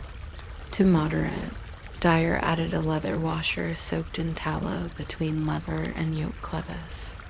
He recorded washer thickness at 1/16 inch, though humidity swelled it infinitesimally, creating what he called seasonal hush, Porter, fond of figures, measured rebound angle with his hide measuring string hung like a plumb line. 35 degrees became sweet spot less than a steep bow, more than a nod. Anyone pulling water thereafter found the lever curtailed. Its ascent politely, stopping just shy of knocking knuckles. Paint color produced its own gentle saga. Original pine handle bore only linseed oil, but iron wanted protection. Town stock of paint encompassed barn red and shutter green. Green, argued the committee, blended with willow leaves shading the pump. Red would flag distress. They compromised. Unlamp black, mixed with leftover tar yielding a soft charcoal that absorbed summer glare yet revealed frost etchings in winter. Children traced tiny frost feathers along the lever while waiting turns, their fingernails engraving invisible constellations that lasted until mid-morning thaw. Maintenance schedules crystallized. Every November, apprentices removed the handle, filed rasp lines fresh, and renewed tar-black coat. Porter logged filing stroke counts 40 per face-believing consistency, lengthened iron life. By 1799, his ledgers showed handles lasting 11 years before pivot pins were oval. Replacement pins crafted from wrought iron nails saved cost. Ledger entry: pin repurposed from ship spike, head removed, temper satisfactory. Such modest economies stack like straw in a mattress, quietly reliable. During the drought summer of 1803, pump usage tripled, revealing that leather buckets split when rubbed against rasp lines. Seamstress Lydia Abbott recommended sanding grip. Pattern with sharkskin and abrasive borrowed from cabinet makers. Dyer adopted her suggestion, reducing rasp depth by half. Mickle's sandglass now timed fill at 4 breaths, marginally slower but deemed safer for bucket seams. Minutes highlight her observation: less haste, buckets sing longer. The phrase made its way onto a wall plaque, later varnished with curiosity, releasing pine resin. Come 1811, a traveling mechanician proposed a spring-assisted handle to quicken return. Demonstration models snapped upward with such vim that water sloshed onto boots. Children giggled, elders frowned. Porter's successor, Hezekiah Flint, thanked the inventor and recorded verdict: spring unsuited to contemplative draw. Decline. Salem retained gravity's onboard patience dot as streets grew busier. New pumps replicated the Broad Street standard. 36-inch handles, tapered grip, hush washer, and lamp black coat. Carpenters embedded tiny pewter plaques near pivots engraved SCP for Salem Committee Pump. The letters so small spiders anchored silk between serifs. Inspections every equinox involved counting plaque webs. More than 2 implied handles sat idle, signaling perhaps a new dwelling's private well. This accidental arachnometer amused inspectors, who devised a scoring table equating web size to pump popularity, then tucked the table in ledger margins, now brittle as dried seaweed dot mid-century. Cast iron hand pumps with ornate Gothic scrollwork threatened the plain lover's tenure, yet scrollwork snagged mitten strings and harbored rust blossoms. Reports lamented frills trapped damp. By contrast, taper lever pumps aged gracefully, their paint rubbing to pewter sheen where thousands of palms traced identical ellipses. In 1868, the town voted to restore several Gothic pumps back to plain levers, citing nostalgia disguised as efficiency. The blacksmith, now a dyer of the 3rd generation, reproduced ancestor Isaac's taper by referencing surviving coopers. Notes: Handle length remained unchallenged 36 inches. Today, few original pumps survive. Most retired when plumbing infiltrated cellars. One specimen stands at Pioneer Village Museum. Visitors pump water to rinse apples from heritage orchards. Curators encourage guests to notice rebound moderation, the hush of tallow-soaked washer. Still buffering clang. The grip's rasp pattern, half eroded, feels like corduroy reduced to whisper. Children shorter than elbow height still reach by clasping lower. Their laughter echoes Clerk Nichols' century-old concern, now solved by a modest footstool kept nearby. Imagine, as night covers your room with lamp-black calm, that you grasp this lever. Feel iron cooled by sea breeze, cross-hatch grooves. Tingling like faint music, push downward once. Leather valve below gulps water. Release slowly, counting perhaps 4 heartbeats as rebound halts at 35 degrees, a poised bow. Hear bucket lips clicking, wood strained but patient. Another stroke, another measured hush, until repetitive cadence lulls attention. The way ledger columns once lulled porter. Let breaths align. Inhale through lift, exhale through descent, again and again, until thoughts puddle clear in the trough, reflecting moonlight that never worries about elbow angles or rasp depth only, about rising quietly toward stillness. If you gently lift the lower sash of an 18th century Salem window, you may feel a faint downward tug followed by a courteous pause as hidden counterweights settle into perfect equipoise. That moment of hush barely more dramatic than a page turning owes its calm to a long succession of carpenters, glaziers, and one particularly fastidious cord merchant who spent decades debating exactly how much lead, hemp, and beeswax should collaborate behind the jams. Between 1788 and 1850, committees met in attics, counting out ounces into pewter scoops and recording police squeaks with the seriousness of sea captains logging wind shifts. Tonight we drift behind the plaster, rid dusty channels and soft-spoken. Pulleys perform a lullaby of gravitational negotiation. The impetus began in October 1788, when merchant Samuel Orne hosted a tea at his Chestnut Street townhouse. Guests admired new double-hung windows until one sash refused to remain open, gliding downward fast enough to slosh china black onto lace cuffs. Orne petitioned the town's Joiners Guild for guidance. The guild, eager to demonstrate civic usefulness, convened a subcommittee on counterbalanced comfort, chaired by cabinet maker Mercy Pope, whose familiarity with hidden drawers granted her an instinct for things moving silently. Initial surveys involved weighing existing counterweights, extracted from sample houses. Pope's apprentices removed interior stops, threading cords through makeshift fishhook wires, and hoisted lead bars onto kitchen scales, borrowed from apothecary shops. Early findings surprised them.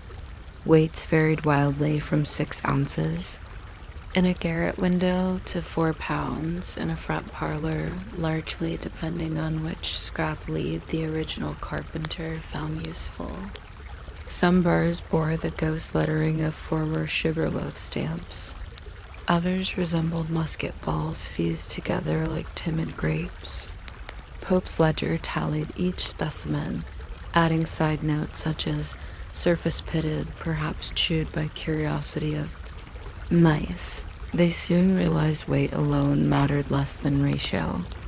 For a sash weighing 2 pounds, weights a touch heavier could nudge it upward, while lighter bars risked gravity's discourtesy. The committee therefore adopted the rule of gentle slant. Counterweights should equal sash mass minus 1 ounce, permitting sash to rest wherever a hand left it. Achieving this required accurate sash weighing. Carpenters rigged a cradle scale from spare chair stretchers, 2 slings of canvas suspended by rope over a rafter, a brick placed in one sling until sash hovered. Each brick weighed meticulously on the apothecary scale, then scored with chalk lines to mark whole and half-pounds, transforming masonry into a sleepy set of abacus beads. Cord choice emerged next. Imported sash cord from Bristol arrived tarred for weatherproofing, but tar-stained linen curtains while releasing a smell like summer docks at noon. Local rope maker Elijah Graves experimented with hemp strands soaked in a bath of beeswax and lard oil, heated just enough to slip between fibers. The result glided over pulleys without tar's arrogance and emitted a fragrance reminiscent of candle shops after the wicks have cooled. Graves supplied 500 feet, wound onto reels constructed from old spinning wheels. Each reel bore a paper label penciled, cord of considerate temper. Townsfolk found the phrase charming enough to request snippets for bookmark ribbons. Pulley grooves invited a subtler debate. Should sheaves be brass or hardwood? Brass promised smoothness, yet harbor salt corroded unpainted metal. Maple sheaves waxed with tallow proved quieter and cheaper. Pope staged a side-by-side trial in her workshop's loft, 2 test frames mounted facing each other like respectful dancers, 1 brass, 1 maple. Apprentices raised and lowered sashes, counting squeak instances by setting dried corn kernels aside 1 per squeak until a quart measure filled. Maple squeaked 11 kernels fewer over 200 cycles and therefore claimed victory by what the minutes describe as corn economy. The losing brass sheaves found second life as wind chime discs outside the Guildhall, tinkling stories of their near-miss destiny. Lead purity also received attention. Captain Edward Derby donated surplus ballast ingots from a recent voyage. A tinsmith melted these with scrap pewter spoons to achieve an alloy that poured into wooden molds lined with goose grease. Molds measured 8 inches by 1.5, edges chamfered so weights would slip behind jams without abrasive protests. Each fresh cast bar cooled in a bucket of ash to curb surface tension ripples, producing matte skins that resembled river stones after rain. Children tasked with polishing bars before installation claimed they felt like secret loaves of winter bread. Installation protocol crystallized into a 9-step dance. First, carpenters removed old stops, pried. Loose ropes tied new cord to a fishing sinker and fed it over the pulley, listening for the cotton soft thud of lead weight meeting sill pocket. Next, they trimmed cord so sash, when fully down, left the weight an inch above pocket floor, preventing thumps at morning ventilation. Knots were the double figure 8, secured with a dab of hide glue warmed in a spoon over candle flame. Any spare cord length was snipped and saved in jars labeled future shoelaces, because nothing deserved waste when winter knitted its brows. Testing followed. A successfully balanced sash underwent the candle test. A lit taper stood on the sill. Sash raised 2 inches. If flame wavered but did not extinguish, the air gap proved just enough. Pope noted with satisfaction that balanced sashes allowed winter ventilation without slamming. Her margin note, candle bemused, not extinguished, became shorthand for approval, much like modern engineers rubber stamp with green ticks. Every October after harvest, inspectors circulated, pulling random windows to ensure cords hadn't frayed. They carried spools of wool darning thread for quick mends, though few were needed thanks to Graves's beeswax infusion. Ledgers list faults such as cord at Mrs. Gibbs' parlor, one-ply phrase, trimmed and beeswaxed anew. The phrase, trimmed and beeswaxed anew, repeats page after page, a hypnotic refrain akin to a lull drummer's beat. Moisture occasionally swelled sash styles, adding ounces that upset balance. To compensate, inspectors unscrewed weight access caps, sprinkled handfuls of birdshot into drilled holes at weight tops, and sealed with pine plugs. Shot came from wasted musket rounds, its lead already war-seasoned into calm compliance. Those small clinks echo still behind plaster, metallic lullabies seldom disturbed, except when renovators cut exploratory holes and marvel at hidden munitions pacifying windows. When gaslighting entered parlors, households raised sashes less frequently. Inspectors debated retiring quarterly rounds, yet Pope now gray but authoritative argued neglect would breed decay. She persuaded town council to reduce visits to twice yearly, but retain the candle test each equinox. Spring breezes, she claimed, still cherished gentle entry, and autumn nights benefited from a discreet swirl before shutters latched. The council agreed, noting her arguments possess restful persuasiveness. By 1850, newer houses adopted cast iron sash weights with stamped floral medallions, imported via rail. Yet many homeowners insisted on the old pewter-blended bars, believing their matte finish less ghostly during evening drafts. Some even requested decorative access covers affixed with brass screws, so weights might be viewed as small theater. Behind glass, still performing Gravity's Forever act.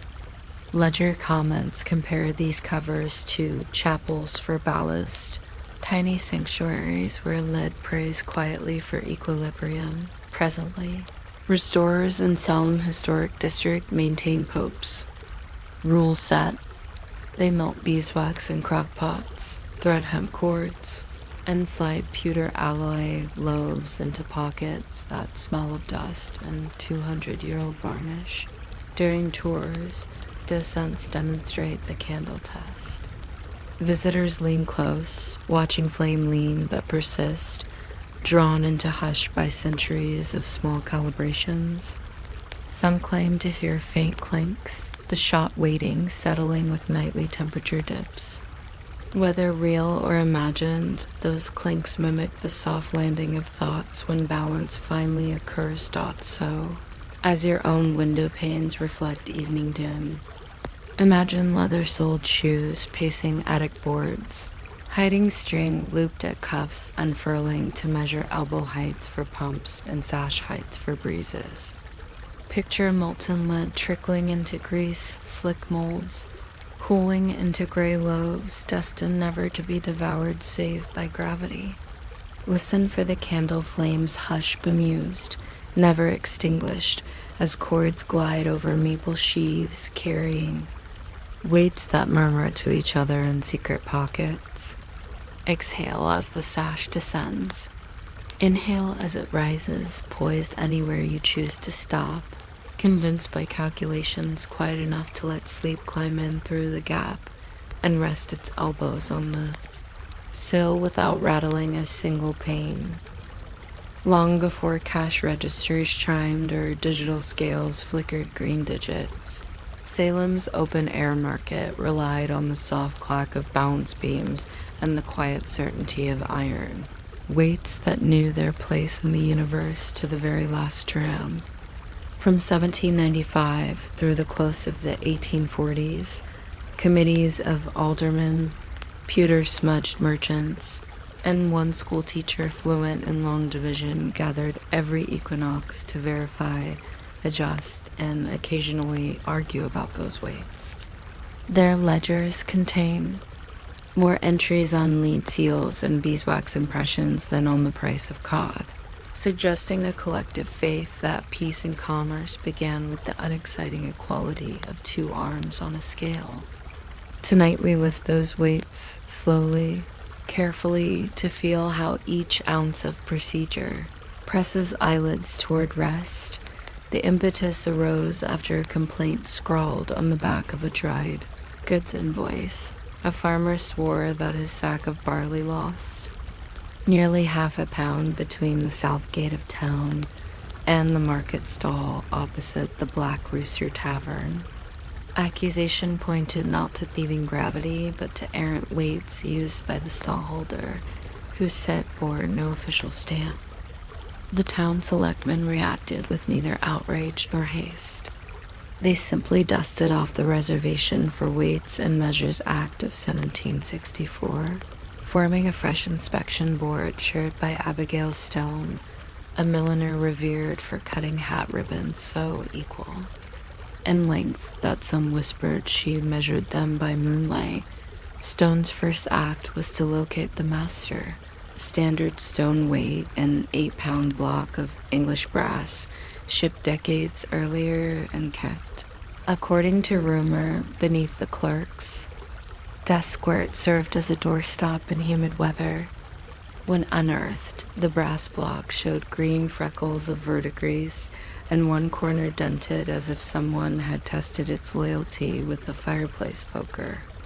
Stone ordered a cleaning with vinegar and salt, instructing the apprentice to stir the solution clockwise exactly 40 strokes so as not to intimidate the metal.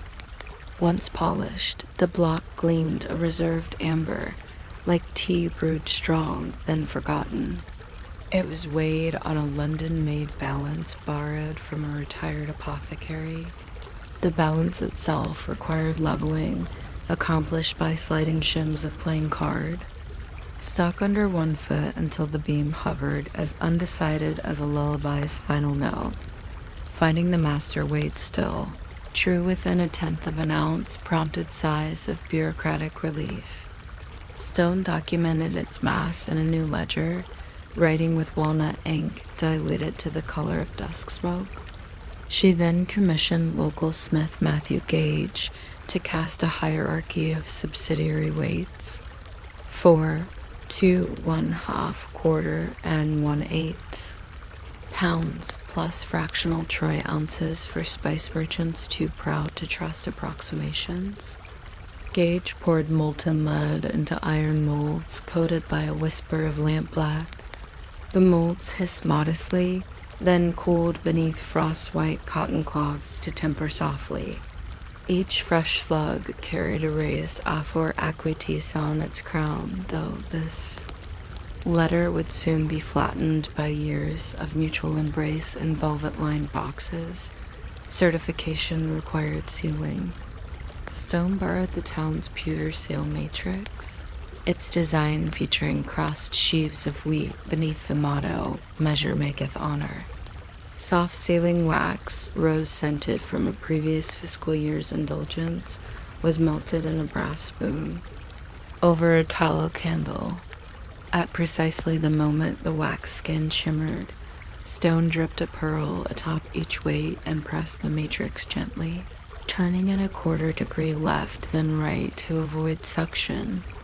When the wax cooled, it held the sheaves like a memory pressed in herbarium pages, a fragrance of roses lingering.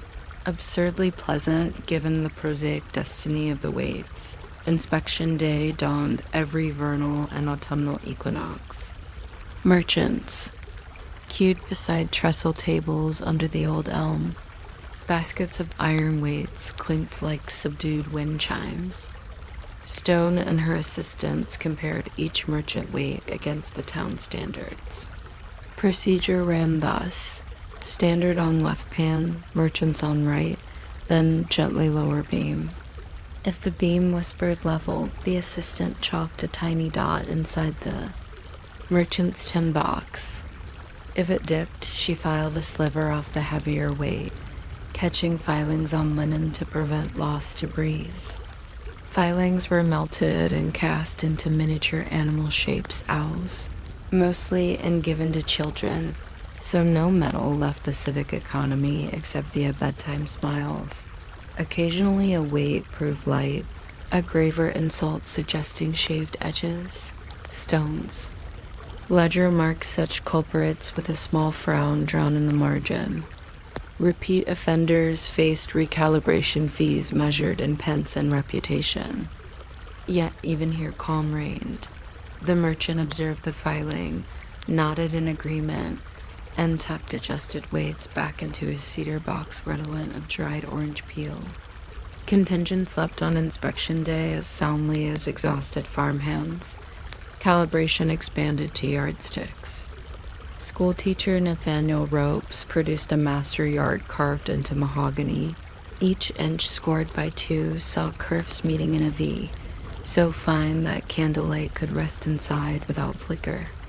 Ropes verified closers' yardsticks by aligning them alongside, his own sliding a goose quill nib along the length.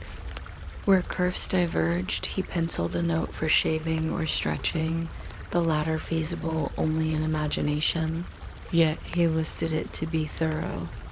Minutes capture one tailor joking that his stick must have shrunk in the wash, eliciting the committee's only documented laughter, described as soft yet reputable. Stone's Equinox journals track atmospheric pressure, barometric, inches rising and falling like restful breathing. She believed air density might plump lead with moisture, or at least persuade minds to think so, and therefore weighed. The standard block thrice, recording all 3 readings though variants, never exceeded a swallow's feather weight. Her fidelity to redundant data resonates today with archivists who page through her ledgers, timing their blinks subconsciously to her triple entries dot by 1815. The system had matured into a tradition bordering on ritual. New apprentices learned to hold weights with thumb and middle finger only, avoiding grease prints. They practiced lowering beams so the brass pointer kissed its index line, not collided. A novice who allowed collision bought cider for the team, the splash in mugs sounding ironically like careless weights. Stone, now elderly but steady, introduced a sand-filled hourglass to pace inspections, 1 turn per merchant. The glass ran 8 minutes, its grains fine as ground nutmeg. When last grains fell, she concluded the weighing, handing results with a bow neither curt nor fawning. Change crept in after 1830, with the arrival of spring scales whose coiled steel proclaimed measurements via dial. Stone's successor, clerk, Henry Tadd, remained skeptical. Dials could be read carelessly or repaired without town oversight, yet innovation beckoned. A compromise ensued. Dial scales permitted for loads under 5 pounds, provided their springs were tested against iron standards each quarter. Tad devised a lever rig to hang entire dial assemblies on the balance pan, adjusting set screws until needles forgave no whim. His notes executed in a nervous copperplate refer to this spectacle as weighing a scale upon a scale, a phrase that, if recited slowly, feels as soporific as any lullaby dot by mid-century commerce quickened. Inspectors found fewer hours for barley sacks and turned instead to patent charts. Still, the old ritual lingered when storms slowed ships and markets idled. Tad's final entry in 1852 reads, "Weights whole, beam steady, breeze northerly, but accommodating." Thereafter, balance beams migrated to storerooms, wrapped in sailcloth which absorbed iron dreams of equilibrium. 1 master set survives, sealed and seated under glass at the town museum. Visitors often walk past, drawn to dramatic exhibits of witch trials, yet those who pause see 8 brass blocks aligned like a diminuendo of evening notes. If one really listens, it is possible to imagine the faint tap of a pointer, settling the rose wax scent ghosting upward, and the murmur of merchants accepting that fairness, like sleep, his most beautiful when unnoticed dot. So, as night settles weights upon your own thoughts, picture Samuel Orne's ledger complain fading into Abigail Stone's calm arithmetic. Envision lead filings curling into baby owls while beams breathe even. Let each mental inhale weigh against an exhale exactly, so balance neither rises nor falls, but hovers, a brass pointer poised, until the sand in some distant hourglass completes its hush, and you, certified by stillness, drift into trading dreams weighed in ounces of silence. If you stroll through the oldest lanes of Salem on a fog-cushioned morning, you might notice that many clapboard houses still carry address numbers lettered in a script so modest it seems to apologize for taking up paint. Those digits stuck just above door lintels or centered on shingle rows did not appear overnight, nor did they arise from a single flourish of civic decree. Rather, between 1804 and 1873, a rolling correspondence of postmasters, house carpenters, and pigment grinders orchestrated 3 successive renumberings of the town. Each exercise involved counting front doors at dawn, mixing lamp black with precise spoons of linseed oil, and most importantly, deciding whether the numeral 4 should keep its open top or accept the newer closed form that printers in Boston were beginning to favor. Tonight we shuffle quietly through that paper trail of addresses, letting every brushstroke slow the pulse as it slowed the ink. The initial push came in 1804, when Salem's first full-time post carrier, Jonathan Hawley, reported that half a day's rain could dissolve chalk directions he scribbled on parcels. Hawley proposed affixing permanent numbers to houses so that mail, then mostly thin letters folded into self-envelopes, might reach its porch without the carrier pausing to ask a neighbor, "Does Mrs. Bancroft live next to the blue shutter or the red berry hedge this week?" The town selectmen approved a committee on dwelling enumeration, 3 merchants, the tide surveyor and seamstress Ruth Pigman, whose needle-thin handwriting recommended her for small-scale accuracy. Their first task was to walk every street at sunup, tallying doors before daytime traffic muffled footpaths with wagon ruts. They carried birch tally sticks notched at every 10 houses, sliding a brass ring downward to mark 50s. Pigman kept the master list in a ledger whose margins she filled with miniature cut diagrams because blank space made her uneasy. By midsummer, the committee declared 312 addresses within the town's compact compass.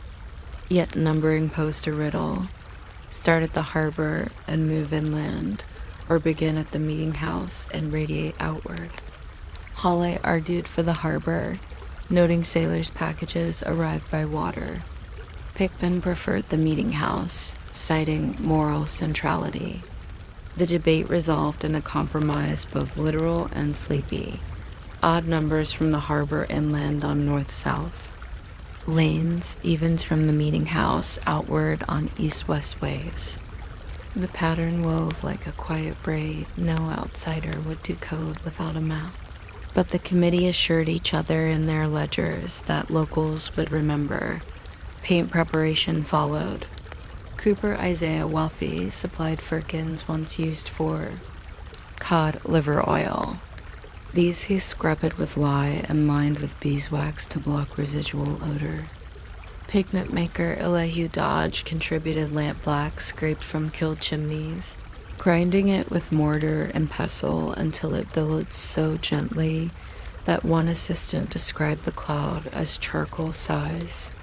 Linseed oil arrived from a Gloucester press and was warmed to blood temperature over a brazier in the Guildhall, then whisked with the lampblack using bundled marsh reeds until the mixture resembled black treacle. To prove consistency, Pigman dipped a goose feather, letting one drop fall into a dish of cool water. If drop sank intact before a feather drifted sideways, viscosity passed. Brushes posed another choice. The sign painter, Mr. Thaxter, favored sable bristles for smooth flow. Halle argued hog bristle held more paint and survived seaside damp. They settled on a slime method, hog bristle inside for load, tipped by a dozen sable hairs for finesse, tied together with silk thread scalpels, borrowed from milliners. Thaxter dubbed these hybrids saleable brushes, half sable, half something saleable, and carved a tiny notch near each ferrule so that future painters could recognize lineage. Actual lettering occurred in early September when humidity rested. Low. Halle and Thaxter measured from door jamb centralines, chalking light guide dots 1 finger width apart. They painted digits 2 inches tall, strokes pulled downward with natural wrist gravity, then flicked horizontally to finish serifs, no longer than a pea's width.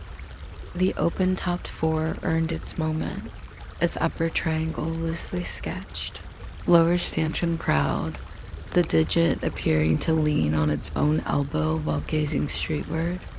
Children on stoops whispered that 4 looked like a ship with a snapped mast, a metaphor that delighted passing sailors. Maintenance logs bloomed within a year. Salt spray fretted south-facing numbers, dulling black to graphite. Thaxter responded with a second coat fortified by a spoon of burnt umber, deepening tone. Inspectors began carrying slivers of window glass. They scraped lightly over flashes of paint edge if powder appeared cold dust, fine adhesion held. If flakes lifted in shards, digits were scrubbed and repainted. Ledgers list these touch-ups in rhythmic entries. No, 47 south, facing reblacked. The phrase repeats so often it could lull an accountant into reverie. 20 years later, a boom in house construction broke the tidy 312 sequence. The committee reassembled older, now reading glasses perched, and counted 479 doors. Seamstress. Pickman had passed, but her ledger guided new clerk Theodore Crowninshield, who marked additions in green ink lest mistakes blur lineage. Crowninshield observed the numbering braid now tangled where lanes branched unpredictably. To untwist, he proposed renumbering sequentially along each street, odds and evens opposite, as Boston then practiced. Hale's son, now junior post carrier, supported the change, yet homeowners balked at losing familiar identities. After winter hibernation, the compromise retained original numbers but appended letters for new builds. 15A, 15B, and so forth. Painters found letters more whippy to script. Curves thrived in the sable tips, so they inserted a 7th sable hair into hybrid brushes, a secret noted only in supply margins. The closed-top 4 first appeared in 1833 on House 204. Younger Thaxter, apprentice to his father, admired its tidy triangle. Inspectors tolerated the variant, provided it measured identical width. Over a decade, both 4 south coexisted, sometimes on the same block, like 2 cousins borrowing coats. Crowninshield penned a side thought, variety comforteth memory, then returned to listing retouch dates.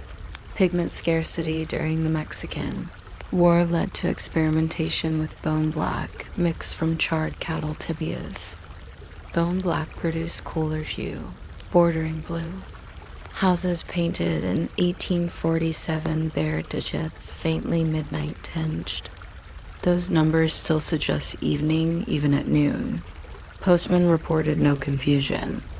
The mail's address clarity lay in form, not shade. Nevertheless, the committee resolved to return to lamp black once trade normalized. leaving bone black houses as curiosities. Twilight numerals lending unintentional romance dot by 1870. Kerosene street lamps cast amber pools revealing that many numbers had shrunk, eroded by yearly scrubbing of clapboards. The newest generation of painters preferred stencil plates cut from thin tin. Each number sprayed through with a stiff hog hairbrush. Paint dabbed rather than stroked, formed crisp edges that weather wore into lace. Old Daxter's hybrid brushes retired, ferrules nailed above workshop doorway like quiet medals. Today, walking Essex, Federal, or Daniel Streets, one may still trace these epochs. Lamp black open for south near the harbor, bone black midnight digits along Chestnut, stencil Christmas flaked to lace on Derby, downtown museum keeps Pickman's original, ledger under glass, her thread diagrams and margins still bright. Visitors lean so close their breath fogs case corners. Endoscents remind them that behind each number lies a morning's hush, when paint glistened like wet sealskin and town paused to let it dry. Imagine, now the street lamp flickering outside your window, morphing into a whale oil lantern strapped to post-carrier Hale's satchel. He stops, lifts a parcel, squints at freshly painted 112B digits 2 inches tall, strokes unhurried and knows this is Mrs. Bancroft's new owl. He slips the letter through latch gap, notes paint sheen under moon, and trudges on, comforted that numbers steadied his way. Let each digit guide your breathing. Inhale for the downward stroke of a 1. Exhale the horizontal tail of a 2. Rest at the curl of a B. Continue counting imaginary addresses until ink thins to silence. Brushes sleep in turpentine jars, and the ledger's final page yawns blank, inviting dreams to sign their names in the calm blackness of lamplit night.